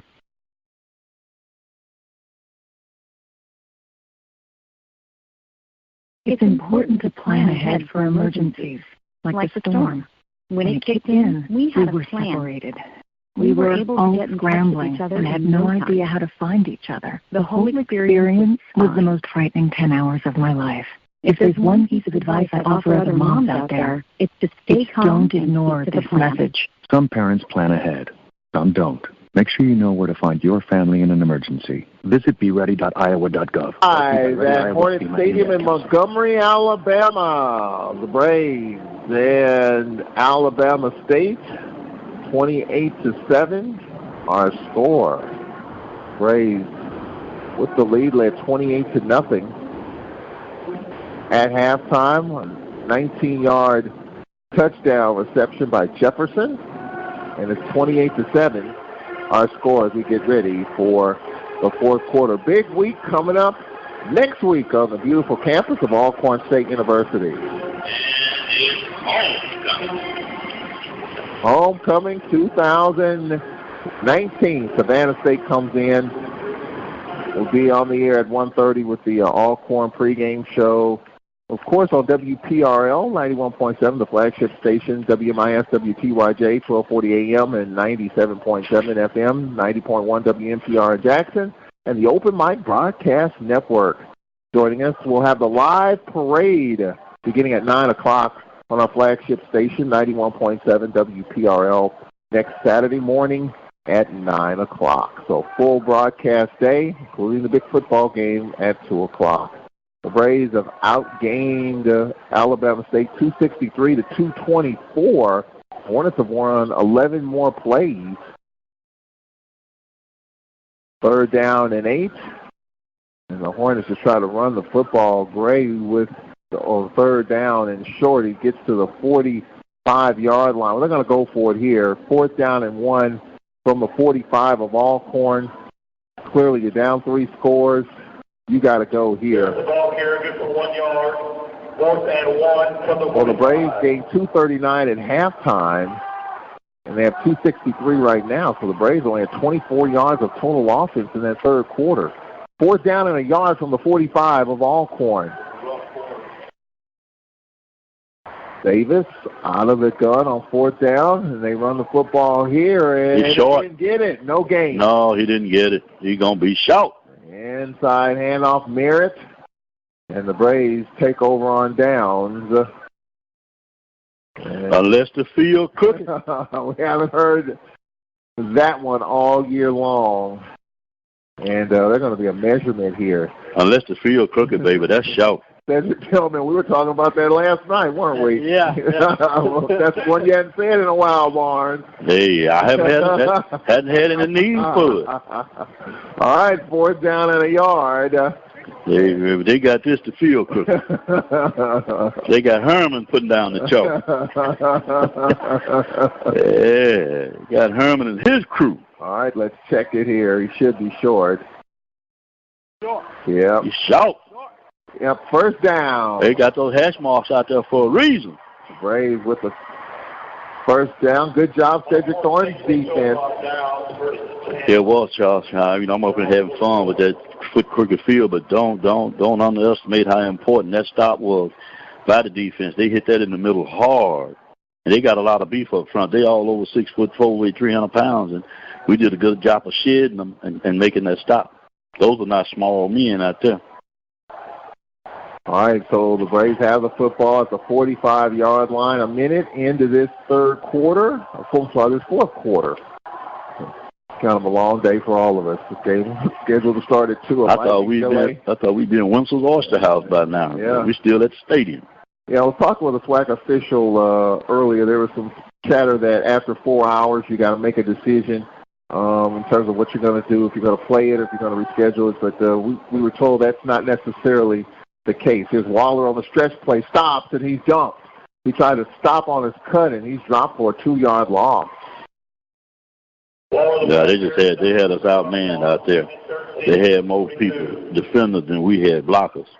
Well, 5 turnovers by Bama State. You look at the score right now, the Braves capitalized on 2 of those 5 turnovers, and that really is the difference in the game. Yeah, but it seems like, we've done a little bit better running the ball when we go kind of straight ahead rather than that stretch. 2nd down and 12 for the Braves behind the chains here in the fourth quarter, up 28-7. Felix Harper looks, throws, and this ball is caught. Juan Anthony with the catch. Boy, he threw a dart right in there to Juan Anthony at the 38. Yeah, that young man had over 1,000 yards receiving in high school, and it's good to see him back. That hamstring is coming along pretty well for him. Well, Juan Anthony with the catch, and that's his 3rd reception of the game. Now the Braves scan really for the first time, trying to take a little time off the clock here. 2 minutes into this fourth quarter. The clock is our friend. All right, 1st down for the Braves at the 39-yard line of Alabama State. The Braves with a 28-7 lead. Felix Harper out of the shotgun. Here's Waller straight ahead. Waller, as you talked about, going straight ahead, picks up 6. Yeah, when they block and hit it up in there going straight on, we do pretty well. 2nd down, 2.5 minutes into this fourth quarter. The Braves 12.5 minutes away from going 3-0 and having control of the Eastern Division, with Bama State not having a home game until Thanksgiving weekend. You don't know what they're going to be by the time they get back on this field. Oh, yeah, don't snap it yet. It's still above 15 seconds. Braves, on the other hand, a favorable home schedule with Savannah State, bye-week Southern coming up at home. On 2nd down, they blow the whistle. 75 for us. False start. Darius Davis. Yeah. Perhaps. Let's check the marker. I didn't think they saw him, but he showed rock. Offense, number 72. 72. 5-yard penalty, still 2nd down. That would be Will Reddy. Will Reddy? Well, they said 72. I thought it was 75. I mean, I'm looking at the wrong backside. Or they did one. But clearly he rocked back. Well, for the Braves, that's the 9th penalty for 61 yards in this game.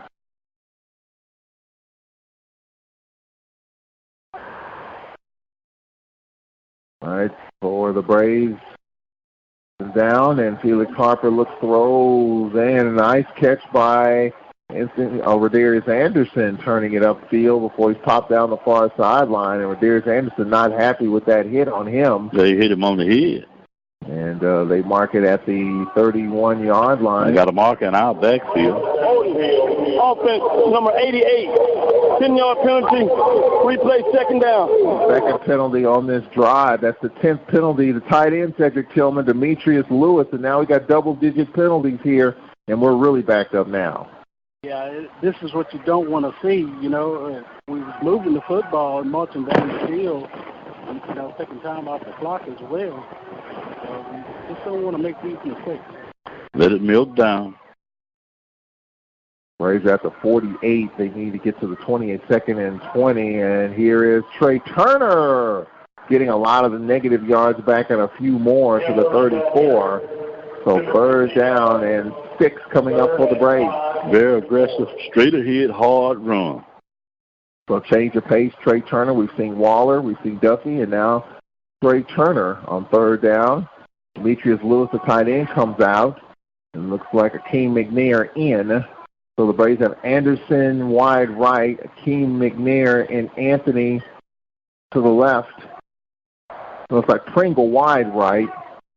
Darius Anderson wide left. Alabama State all confused, trying to get players off the field. I don't think they did. Or they take a timeout. There's a timeout taken, I think, on defense. Yes, they did.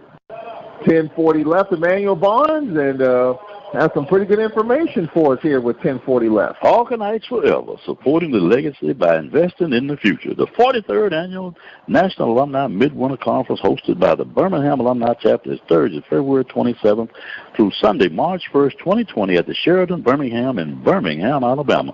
For more information, contact Chapter President, Mr. Alvin Moore, at 202-222-1044.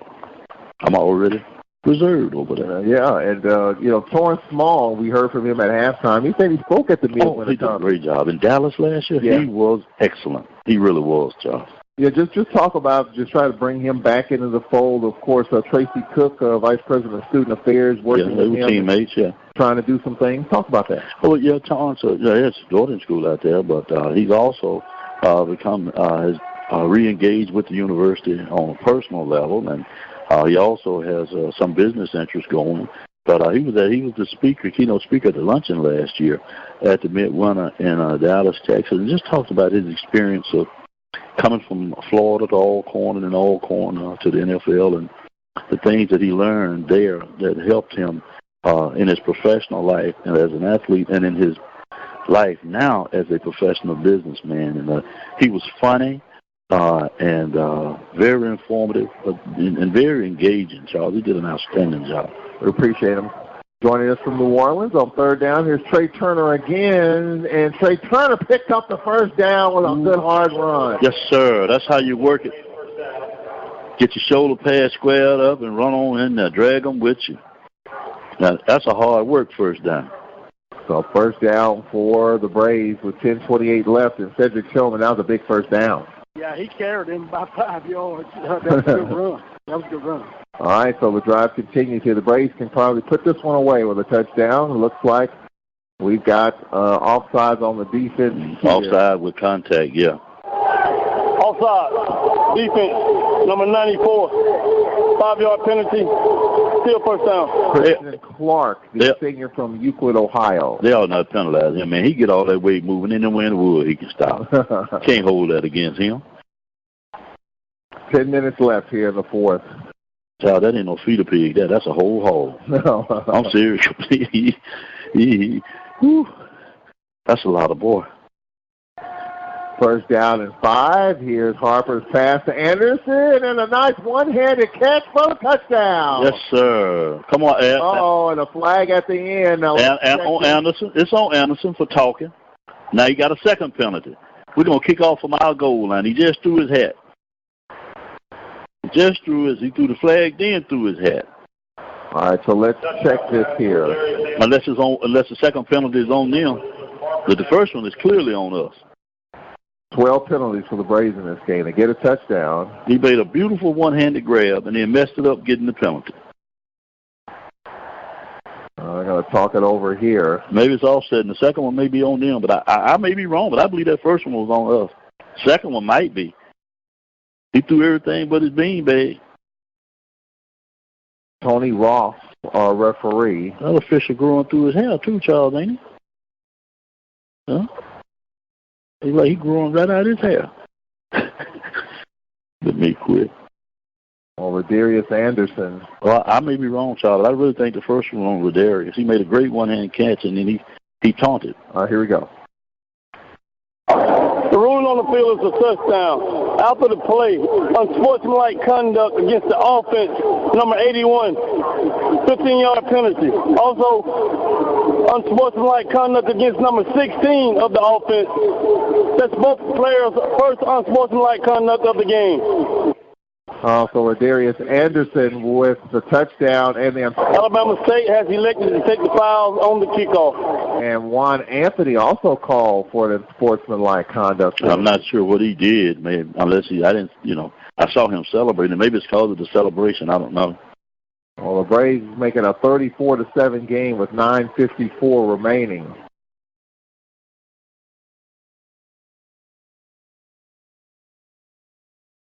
And McCullough on for the point after, and he's got it. So we'll take a timeout here. The Braves in control, 35-7. SWAC game of the week. The hype, the build-up all week has turned out not to be. 35-7. The Braves taking care of business here in Montgomery. We'll be back in 60 seconds with 9:54 left. This is Alcorn Braves football. Jack's store, located here on the campus of Alcorn State University, where you'll find a full line of convenience and grocery store products. And while you're at Jack's, if you need a fill-up, Jack's has you covered. Jack's is open 7 days a week, 7 a.m. until. Go by and see Little Jack, my friend, who's walking in the footsteps of his father, the late Big Jack, and give you the best service he has to offer. So stop by Jack's. When you go by, tell him that you heard it on WPRL 91.7 FM.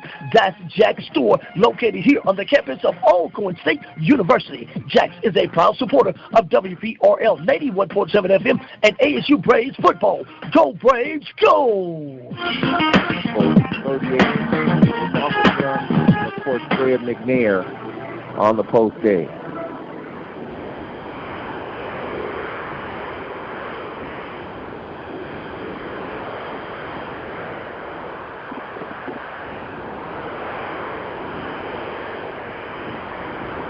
.9:54 to go.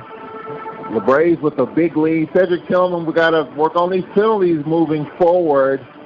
This ball's going to be kicked off inside the 20-yard line. I think we're kicking from the 10. They marked 30 yards, yeah. We got the touchdown, but Alabama State's going to have good field position.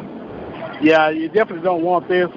They'd probably return this at least past the 50-yard line, give them great field position to start this series, guys. I think we've got 11 penalties, something we'll be talking about on Monday night. Obviously, work on that going forward with Savannah State coming in and then Southern.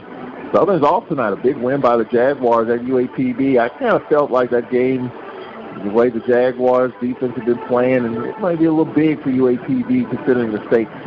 Here's a kick by McCullough from his 10, and it's going to be returned from the 29-yard line to the 30. And to the 35-yard line. Oh, we dodged a bullet. I'm not sure why he caught that. I thought he was going to let it go out of bounds.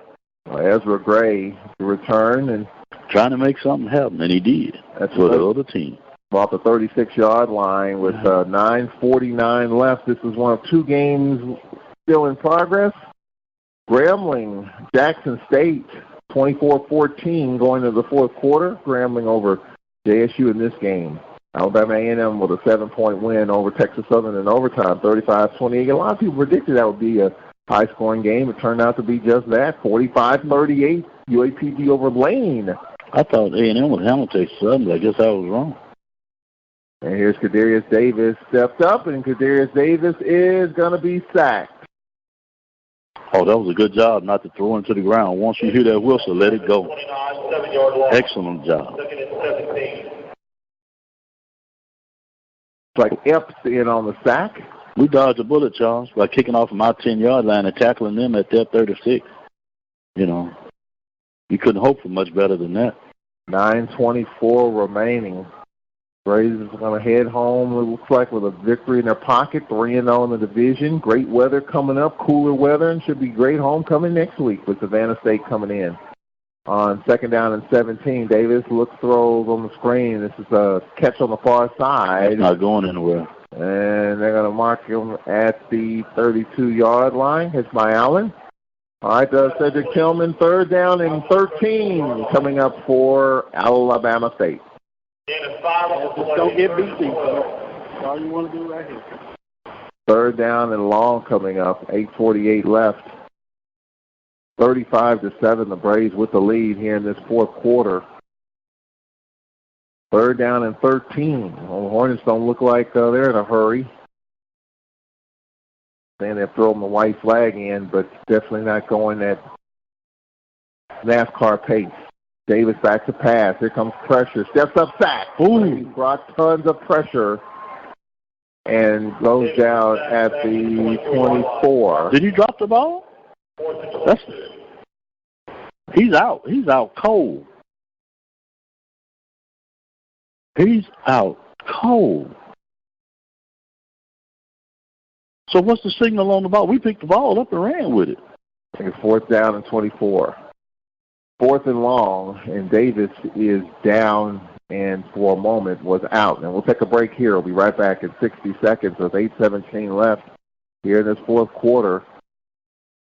35-7, Alcorn. We'll be back in 1 minute. This is Braves football. Alcorn State University and the Trademark and Licensing Administration have joined to coordinate the placement of the university marks, both externally and internally, on items including shirts, caps, or other products. The university licenses will only use those products which reflect positively upon the university and are in keeping with the university's mission. The trademark and licensing of the Alcorn State University insignia was established to protect the Alcorn State University name and identifying marks. Trademark and Licensing Administration works to preserve and promote the university's long-standing reputation as a center of academic and athletic excellence. Merchandise vendors wishing to use the university's identifying marks on commercial products must be licensed vendors who have obtained permission to use Alcorn State University marks by securing trademark licenses. Campus organizations that want university identifying marks on their internal use products must hire licensed vendors to produce these items. To learn more about the licensing and trademark requirements, visit www.alcorn.edu/trademark and licensing administration. Laid out on his back. It didn't move for a moment. I saw his arms move as the medical personnel were surrounding him, but they're going to call for additional medical personnel. Kadarius Davis. He just went down all of a sudden in a heap. That's why I went, ooh, because it was just all of a sudden.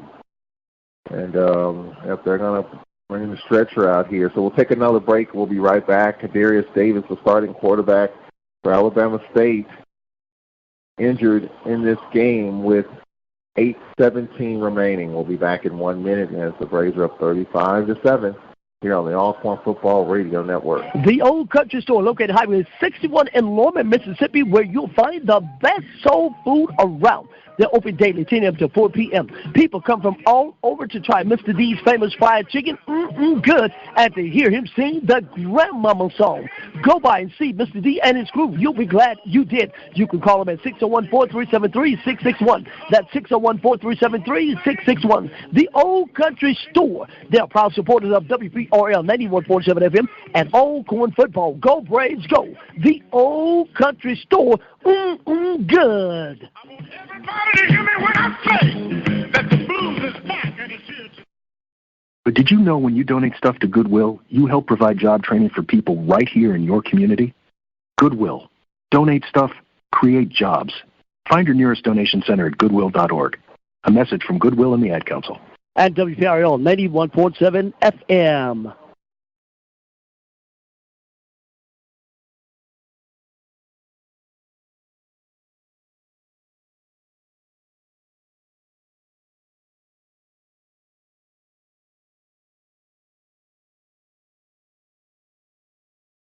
You can hear a pin drop here at Hornets Stadium. Yeah, because don't nobody like to see that. You want to win the game, but you don't want to see that.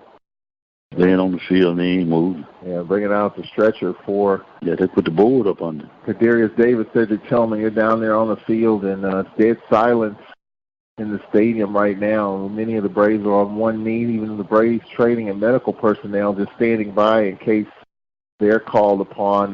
You hate to see this. Yeah, definitely don't. I think they said they took his legs out from under him, and when he hit the ground, his back, his head hit the ground. So All right, so with 8:17 left, they're going to obviously lift him. Maybe they're just precaution, and he's going to be okay. At least that's what we're hoping. All this is for precaution.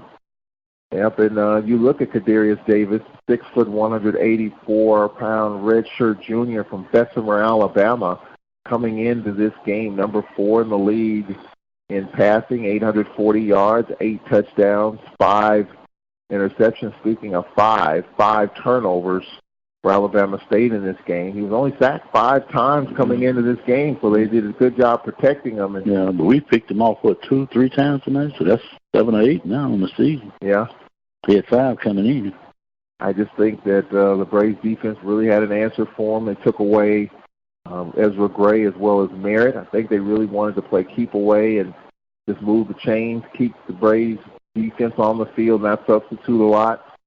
And when you lose your quarterback like this, and let's hope he's okay, they brought the board out, brought the stretcher out, and they get him lifted up and rolled out. Their backup quarterback, by the way, is a redshirt senior, Darrell Pearson, the 6'3", 202-pound redshirt senior from Sewanee, Georgia. Well, I'm sure they're going to punt it away here. He'll have time to get himself together because it's 8:17 left, and they're in 4th down and 20-something at their 25-yard line. So I don't envision them going for it. Now, we talked about Alabama State This was a huge game for them. They were off last week, beat Grambling 2 weeks ago. And this is the last home game for Bama State until Thanksgiving Day, where they play Prairie View. They play at Jackson State next week. They're off the following weekend. It's on to Birmingham for the Magic City. Then they go to Valley November 2nd. They go to Texas Southern November 9th. They play at Florida State on the 16th. And that's obviously a tough schedule. This was the game that they felt like if they can get this game and put the Braves behind the 8 ball, but it's just the opposite. Bama State, now you lose your quarterback who's being lifted up on the gurney, and he'll roll them out here. So tough loss. It's quiet in the stadium right now. We'll take a break. We'll be right back as it's 8:17 left in the fourth. Bama State losing the game and lost their quarterback, Kadarius Davis. Back in 1 minute from Montgomery here on the Alcorn Football Radio Network. Grace, work, sports, bikinis. 18-year-old guys have a lot on their minds. Accidentally breaking the law probably isn't one of them. Yet that's exactly what young men will be doing if they fail to register with Selected Service. So if you know a guy turning 18, do him a favor. Remind him. Fortunately, it'll only take him a few minutes because that's all it takes to register at sss.gov. Then he can get back to his distractions. Homework. sss.gov. Register. It's the law. Hi, this is Adam Rodriguez. Did you know that today 1 out of every 4 American kids is Hispanic? That means many of the future doctors, engineers, scientists, and entrepreneurs of our country could be your kids. We all know how hard it is for you to send them to college. This is why we want you to know you are not alone. Many support you, and the Hispanic Scholarship Fund helps you prepare, plan, and pay for your kids' college education. Learn more at hsf.net. Brought to you by the Hispanic Scholarship Fund and the Ad Council. And WPRL 91.7 FM. As you can expect, all his teammates patting him on the uniform. Just in the thoughts and prayers are with Kadarius Davis, the redshirt junior from Bessemer, Alabama. 8:17 left here in this fourth quarter, and now Daryl Pearson will be the one that'll run the team's backup quarterback. Is 1 for 1, 3 yards. He's an Arkansas State transfer. Red Wolves.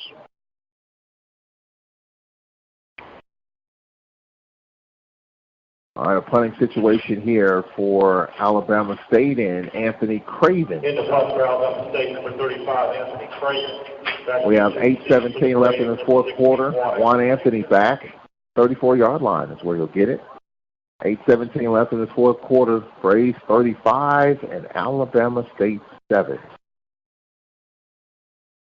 Craven at his 10-yard line. Snap and the kick.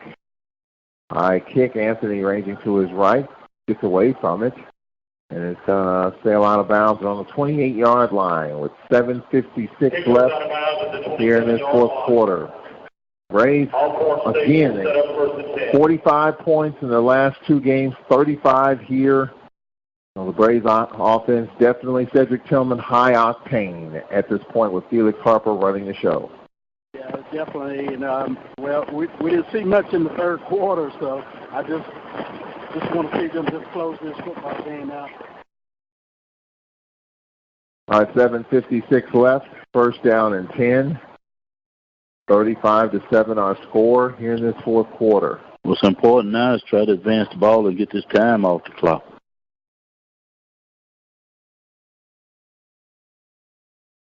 First down and 10.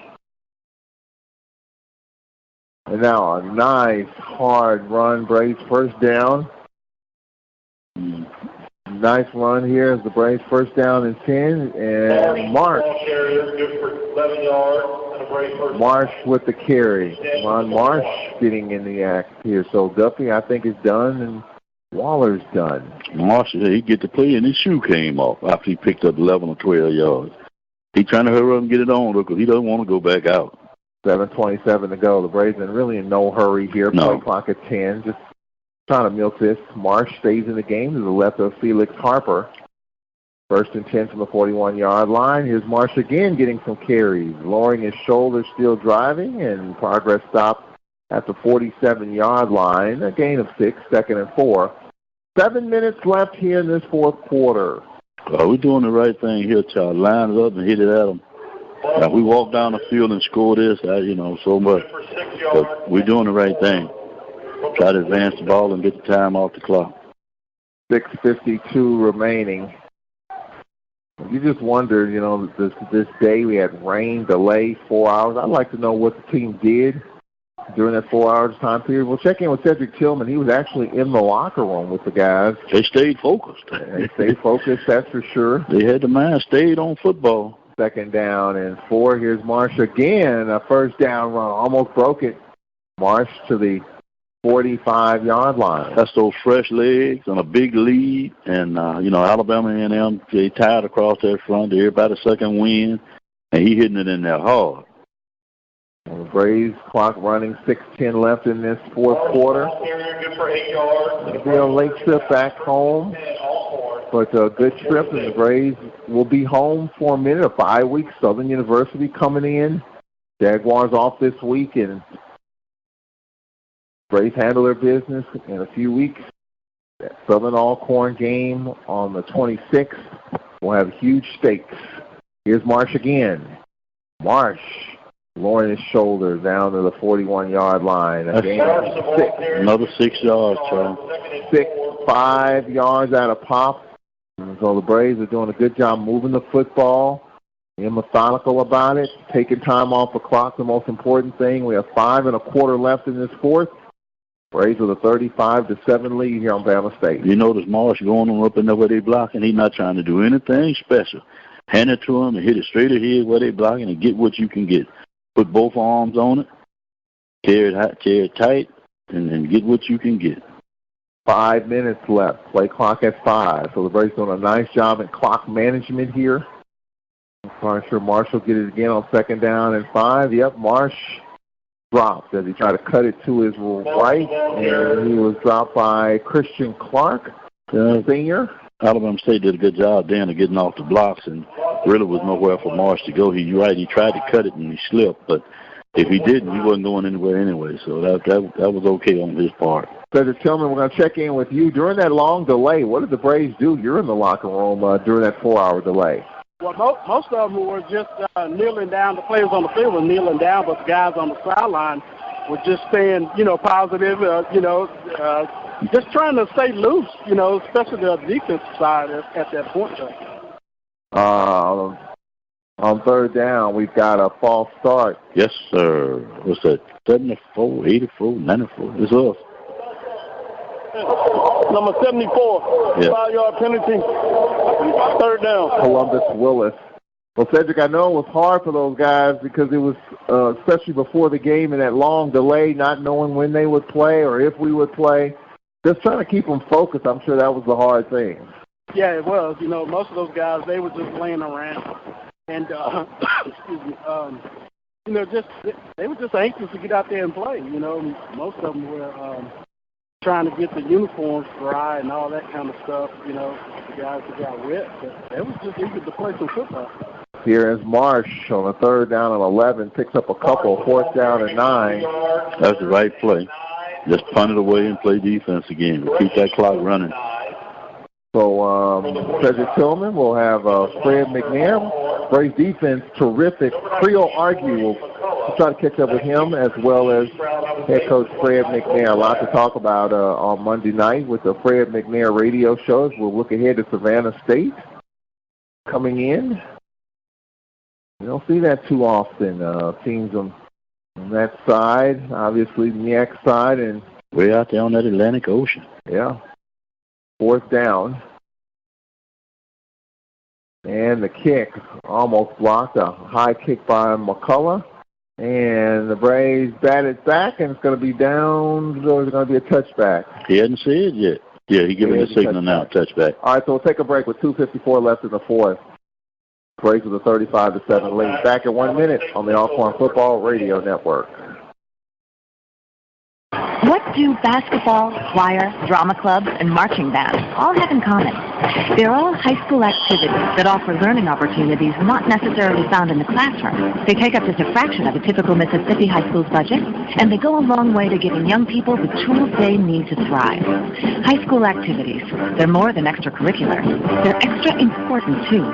This message presented by the Mississippi High School Activities Association and the Mississippi Athletic Administrators Association.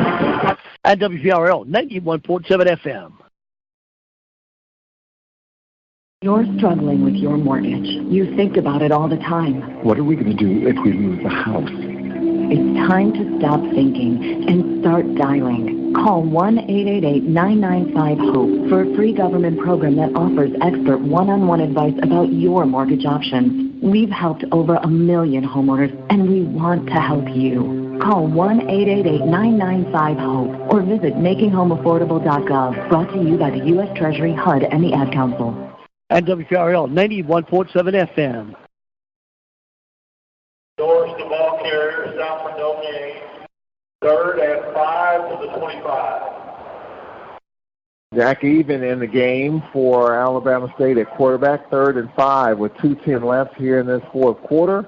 The Hornets and the Braves, game of the week. Braves all over it, 35-7. Hornets losing the game and lost their starting quarterback, Kadarius Davis. 3rd down. And now the shotgun, 3-step drop, throws, and the pass is caught, and it's a 1st down. The tight end Moses Marshall. Well, Marshall was early and often in the first half. So we have 1:38 left in the fourth. 35-7, the Braves with the lead. Go back to the run here on 1st down. A hard run with the carry. Well, for Alabama State, they were waiting for the Braves, and the Braves took it to them, and now they're going to be on the road a while. Dante Norris with the carry. Gain of 7, 2nd down and 3 with 1:10 left here in the fourth. Back to pass, looks throws on the square out. Hard to say, 39-yard line. It's a 1st down. Ball caught by number 15, Booker. Well, it was a good catch. He bobbled it at first, but he spun around and fell on the ground. The ball fell on top of him, so it's a catch. J. Hodge Booker with the catch for the 1st down at the 38-yard line. A minute left. Stretch play once again. With 45 seconds left in this fourth quarter here from Hornets Stadium. Norris the ball carrier. Creel Argue led the team in tackles. He had 1 sack. 2nd and 7 from the 35. So we'll talk with Creel Argue and Fred McNair coming up on 2nd down. A sack back at the 40-yard line with 18 seconds left. Holbert looks like. Yep, he did. Looks like this will be the final. Well, it doesn't look like Bama State's going to try to snap it here with 8 seconds left. Try to get off a play. 3 seconds left. This will be the final play. 1 second. Yep. And 0's on the clock. They'll go for the end zone here. And they're brought down, and that'll do it as the Braves get it done here on the game of the week by the score of 35-7. Our final score. Game of the week, and the Braves 3-0 in the division, and they control the East with some home games coming up and a bye week. Southern at home, Savannah State at home, and a bye week coming up. So the Braves in control of the East here in this game of the week. Final score 35-7. We hope to hear from Fred McNair and Creel Argue here on the post-game show. We'll take a 1-minute break, and we'll be right back after this 1-minute timeout here on the Alcorn Football Radio Network. Alcorn State University and the Trademark and Licensing Administration have joined to coordinate the placement of the university marks, both externally and internally, on items including shirts, caps, or other products. The university licenses will only use those products which reflect positively upon the university and are in keeping with the university's mission. The trademark and licensing of the Alcorn State University insignia was established to protect the Alcorn State University name and identifying marks. Trademark and Licensing Administration works to preserve and promote the university's long-standing reputation as a center of academic and athletic excellence. Merchandise vendors wishing to use the university's identifying marks on commercial products must be licensed vendors who have obtained permission to use Alcorn State University marks by securing trademark licenses. Campus organizations that want university identifying marks on their internal use products must hire licensed vendors to produce these items.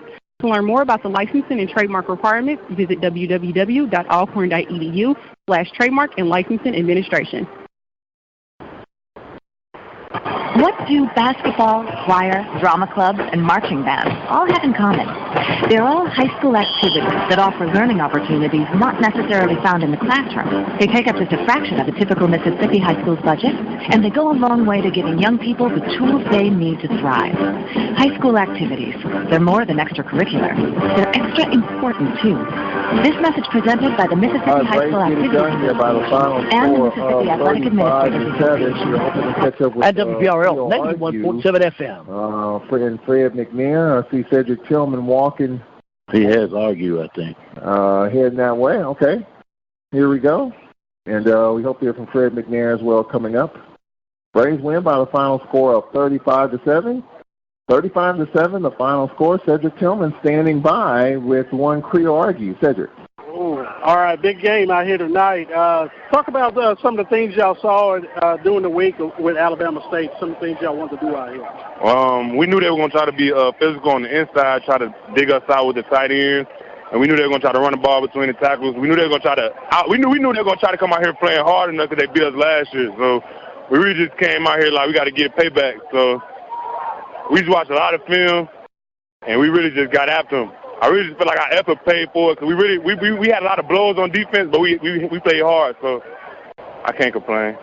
Okay. Well, talk about that delay, just being in the locker room, just sitting around waiting for the game to start. I felt like I was in high school, like we about to play a scrimmage or something. It was like, I'm like, no way, we about to play at 6 o'clock, but we had to stay focused. It was hard trying to stay focused. We done ate in knees, people calf, so it was like, it was hard, but we had to lock in. We stayed locked in. It was easy after that. Okay, all right, good game. Appreciate it. All right. All right, Cedric, you got Fred McNair standing right there as well as the Braves win 35-7. All right, Cedric, it's all yours. Well, Coach, to start off this football game, we got 2 turnovers and we were able to turn into points. So just talk about that play starting here. That's what we need to do all year, but, you just got to understand, we got a second half to play, so we got to come out and do the same thing in the second half. Came out and gave up a big play on the touchdown, on the open drive. And, we just can't give up the big plays like that. So just got to continue to work, man, and get these kids better and get ready for next week, man. Well, in the first half, we were able to get that running game going. Nico Duffy, we had a lot of backs out here that were able to pick up some yards. Well, that's the thing we take pride in. Running game, so Coach Elliott does a great job of the offensive line and fitting it up, and Booz does a great job letting the guys see the holes and fitting it. So we just got to continue to improve. We got a lot of work to do, man. There's a lot we left out there today, man. And, considering the delay, my guys walked through adversity. I told them there's no distraction. So 4-hour delay, 6 o'clock start from 2. So these guys, they're good kids, man. They want to make sure they do it right. So I was able to go in and eat at the cafeteria over here, man. I think Coach Ely for allowing us to go in the caf to eat a little bit during that little break, man. That was big for us. But we got a tremendous football team over there, man. Them guys work hard. They fought hard. So, this prize goes out to number 12. I hope he's not seriously hurt. So, for ourselves, we got Bubble. We had a knee. So, we just got to continue to prove. One man down, next man up. So, that's our motto. So, we just got to continue to do it and to prove. All right, Coach. Yeah. All right, Chuck. All right, Cedric, thank you very much. Cedric Tillman with head coach Fred McNair and Creole Argue. We'll take a break. We'll be right back after this 1-minute timeout. We'll recap the action, and we'll set the stage for Savannah State coming up next week. We'll take a break. We'll be right back after this timeout. This game started at 6 in 2 hours, 50 minutes. Braves racked up 359 yards of total offense and win 35-7 in the game of the week in the conference. Back in 1 minute, This is Braves football. I missed a mortgage payment, but now I'm turning things around. With Sam, I can. SAM is Smart About Money, a free online resource from the National Endowment for Financial Education. We're an independent nonprofit foundation dedicated to helping people just like you get sound information about money at samican.org. Business has fallen off at work, but I'm getting prepared for whatever the future holds. With Sam, I can. Get empowered. Reach your financial goals. Visit samican.org. This is what matters. This is beyond X's and O's. This is the difference mutual respect makes. This is what character looks like. This is what defines us in Mississippi. This is sportsmanship. School sports. It's not the outcome that matters most, but the way the games are played. This message presented by the Mississippi High School Activities Association and the Mississippi Athletic Administrators Association. At WPRL 91.7 FM. Hornets Stadium. Bottom line, the Braves win. But it was a long day to say the least. Welcome back to Hornets Stadium, where the Braves 3-0 in the Eastern Division and have a grip on it right now. As the Braves win by the final score of 35-7. Cedric Tillman just had Creel Argue and Fred McNair, Manuel Barnes here in the booth. Our producer, Jamario Brooks. I'm Charles Edmond. Glad you can join us here on the Braves Sports Network. Manuel Barnes. They started out with Mother Nature winning the game, but then once Mother Nature got out of the way, the Braves won the game on the field. It is. I see that when you said, what a day, remind me of that song by the Dale. That first, what a day, everything going my way. That's what it turned out to be for the Braves. Started, as you said, should have been a 2 o'clock kick, turned into be a 6. What a day, but it went our way. And let's recap the action here. 5 Alabama State turnovers, and the Braves cashed in, especially early on. After the first play of the game, the Braves got a turnover and Pringle's 8-yard pass from Felix Harper. 7-0, the Braves with the lead 2.5 minutes in. Then late in the first quarter, Felix Harper, an 18-yard run, made it 14-0, and that was the score at the end of the first quarter. Nigel Wood's 18-yard pass, he was wide open, and that made it 21-0 with 5:51 left in the second quarter. And then with 3:45 left, Nico Duffy's 67-yard run. It was 28-0, the Braves with the lead at the half. In the third quarter, Jefferson's 29-yard pass from Davis that made it 28-7. The Hornets got to the Braves 4 Manuel Barnes, and they were stuffed. They did not score. They went for it on fourth down, and that pretty much took the life out of the Hornets, and then they lose their quarterback, Davis, on the back end of the second half. The Braves with just one score in the second half, and that was with 9:54 left in the fourth quarter, where Darius Anderson's 22-yard reception from Felix Harper capped off the scoring. Yeah, but that goal line stand down that Charles on fourth down where we stopped them, that took the sting out of them, and we were able to stem the tide because they came out of the locker room ready to play and did a pretty good job, but we were able to withstand the onslaught. And that stance at the goal line was big. Once we got them there, that took the sting out of them, and we were able to just run the ball and get the time out clock and get out of here. Hate to see that young man get hurt on that play like that, and hopefully he'll be all right. Maybe they were just taking a lot of precautions because he played a good game, was very competitive, and you want to win, but you never want to see young people get injured like that. The final score, 35-7. The Braves outgained Alabama State 359-258. The Braves got back to what they do, running the football. 213 yards running the football, led by Nico Duffy with 101 yards, followed by Trey Turner with 39, Waller with 37, and Marsh with 6 carries for 32 yards. Felix Harper, 10 of 17 for 146 yards and 3 touchdowns, was not sacked once, so the offensive line did their part. No 100-yard receiver, but Pringle leading the way, 3 for 57. Darius Anthony, 3 for 39. Juan Anthony Jr., 3 for 39. Darius Anderson, 1 for 22. And Nigel Wood, 1 for 18. Just 10 completions for Harper. Didn't need to throw it much because the running game was effective. 6 punts for McCullough, averaging 44.5 yards per punt. Just 1 punt return and 2 kickoff returns. Juan Anthony Jr., 1 punt return for 4 yards. Juan Anthony Jr., obviously, 2 kickoff returns for 24 yards. Argue, good job with 5 tackles, but Juwan Taylor with 6. Heron with 6 tackles. Holbert with 6.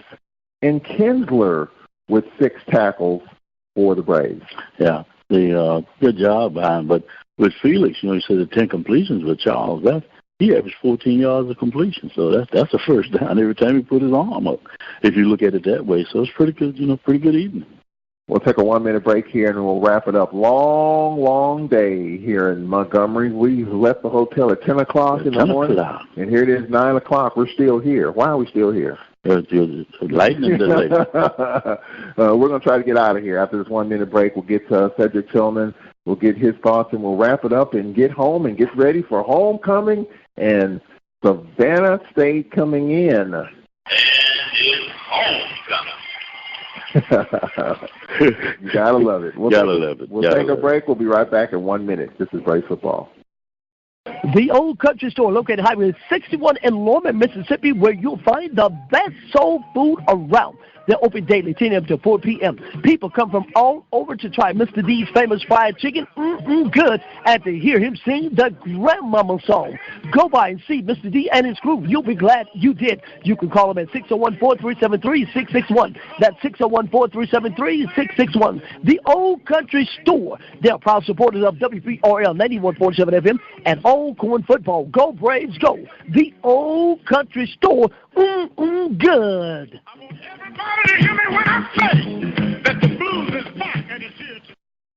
But did you know when you donate stuff to Goodwill, you help provide job training for people right here in your community? Goodwill. Donate stuff, create jobs. Find your nearest donation center at goodwill.org. A message from Goodwill and the Ad Council. And WPRL 91.7 FM. All right, welcome back. We are live here at Hornets Stadium.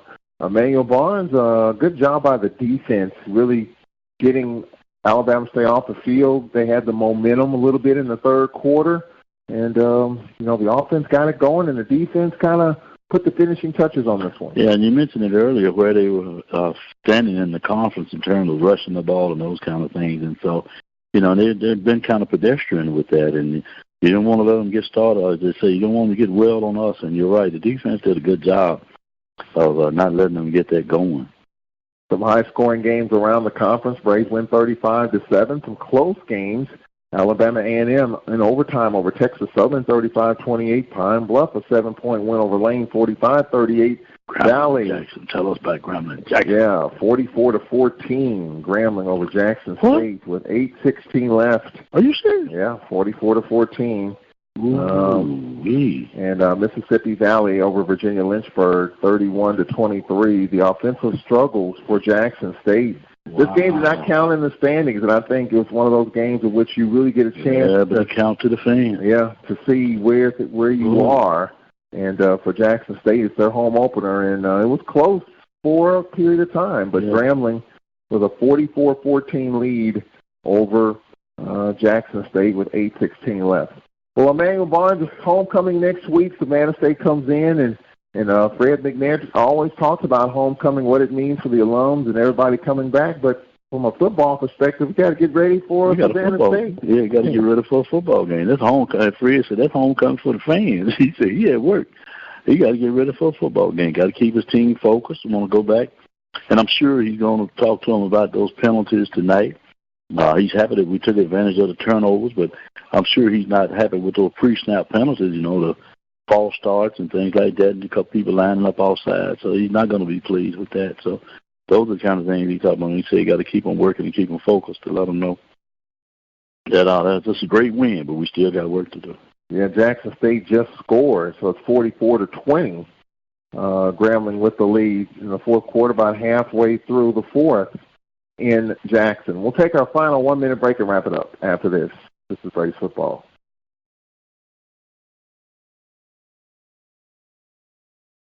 Take a stand. Take a stand. Take a stand.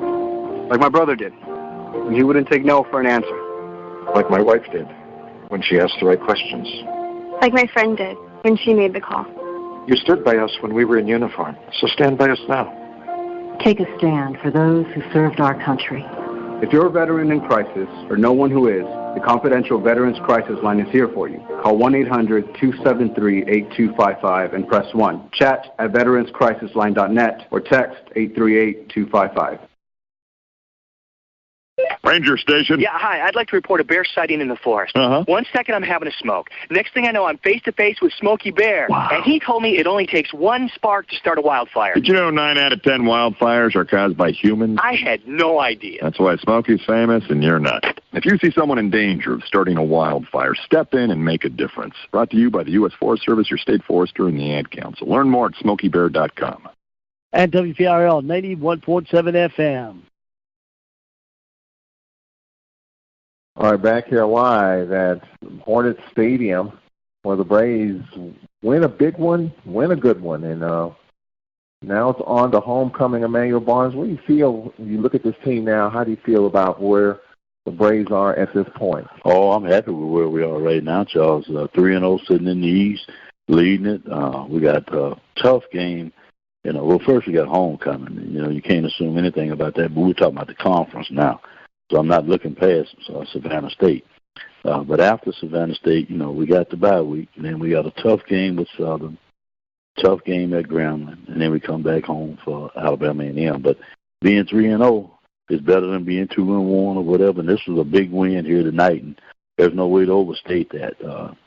And as I said, we get ready for homecoming, and thankfully we have a week off to rest and heal, hopefully get some bodies together and get ready for a very tough Southern team. Yeah, I mean, the Braves seem to find a way to step up in the big games, Emmanuel Barnes, and this was a big one last year against Bama State. It was a big one, but this one, considering Bama State was off last week and had all these games at home, this was really a huge one. It was, and we saw how they had played in the UAB game and the other games, and it looked like they were turning the corner. And we just seem to be hitting on all cylinders, jumping from the very start of the ball game, and create those early turnovers and scored 100% on those first two. So you can't beat that. So got off to a great start, and we were able to finish it. Well, 2:00 kickoff, homecoming week. It's an exciting week, and we'll have on our flagship station, 91.7 WPRL, the homecoming parade. And that'll start at 9 o'clock. We'll carry that. And then, of course, the homecoming game Saturday at 1:30. We'll talk Savannah State football as the Braves host Savannah State coming up here on homecoming. Final score, the Braves get it done. We hope Kadarius Davis, Savannah State's quarterback, I hope he's okay. I'm sure Coach Ely will talk about it on the coaches' teleconference. Donald Ely, he said this is the game. And now he's got to worry about his quarterback, Kadarius Davis, going forward. And it's the last home game for the Hornets until Thanksgiving. So they've got a lot to chew on and unpack here over the next several weeks. Final score here, 35-7. The Braves with the win. They're playing on the division.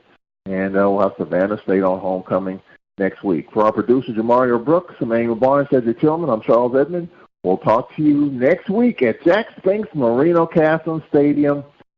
Alcorn and Savannah State, and it's homecoming. We'll talk to you on Monday night, the Fred McNair Radio Show. Give us a call, 601-877-6595. You can tweet a question, Tallman Radio. You can text a question, 601-348-7254. We'll unpack this game, and we'll get ready for Savannah State. We'll talk to you on Monday. So long. The voice of student athletics, the Open Mic Broadcast Network.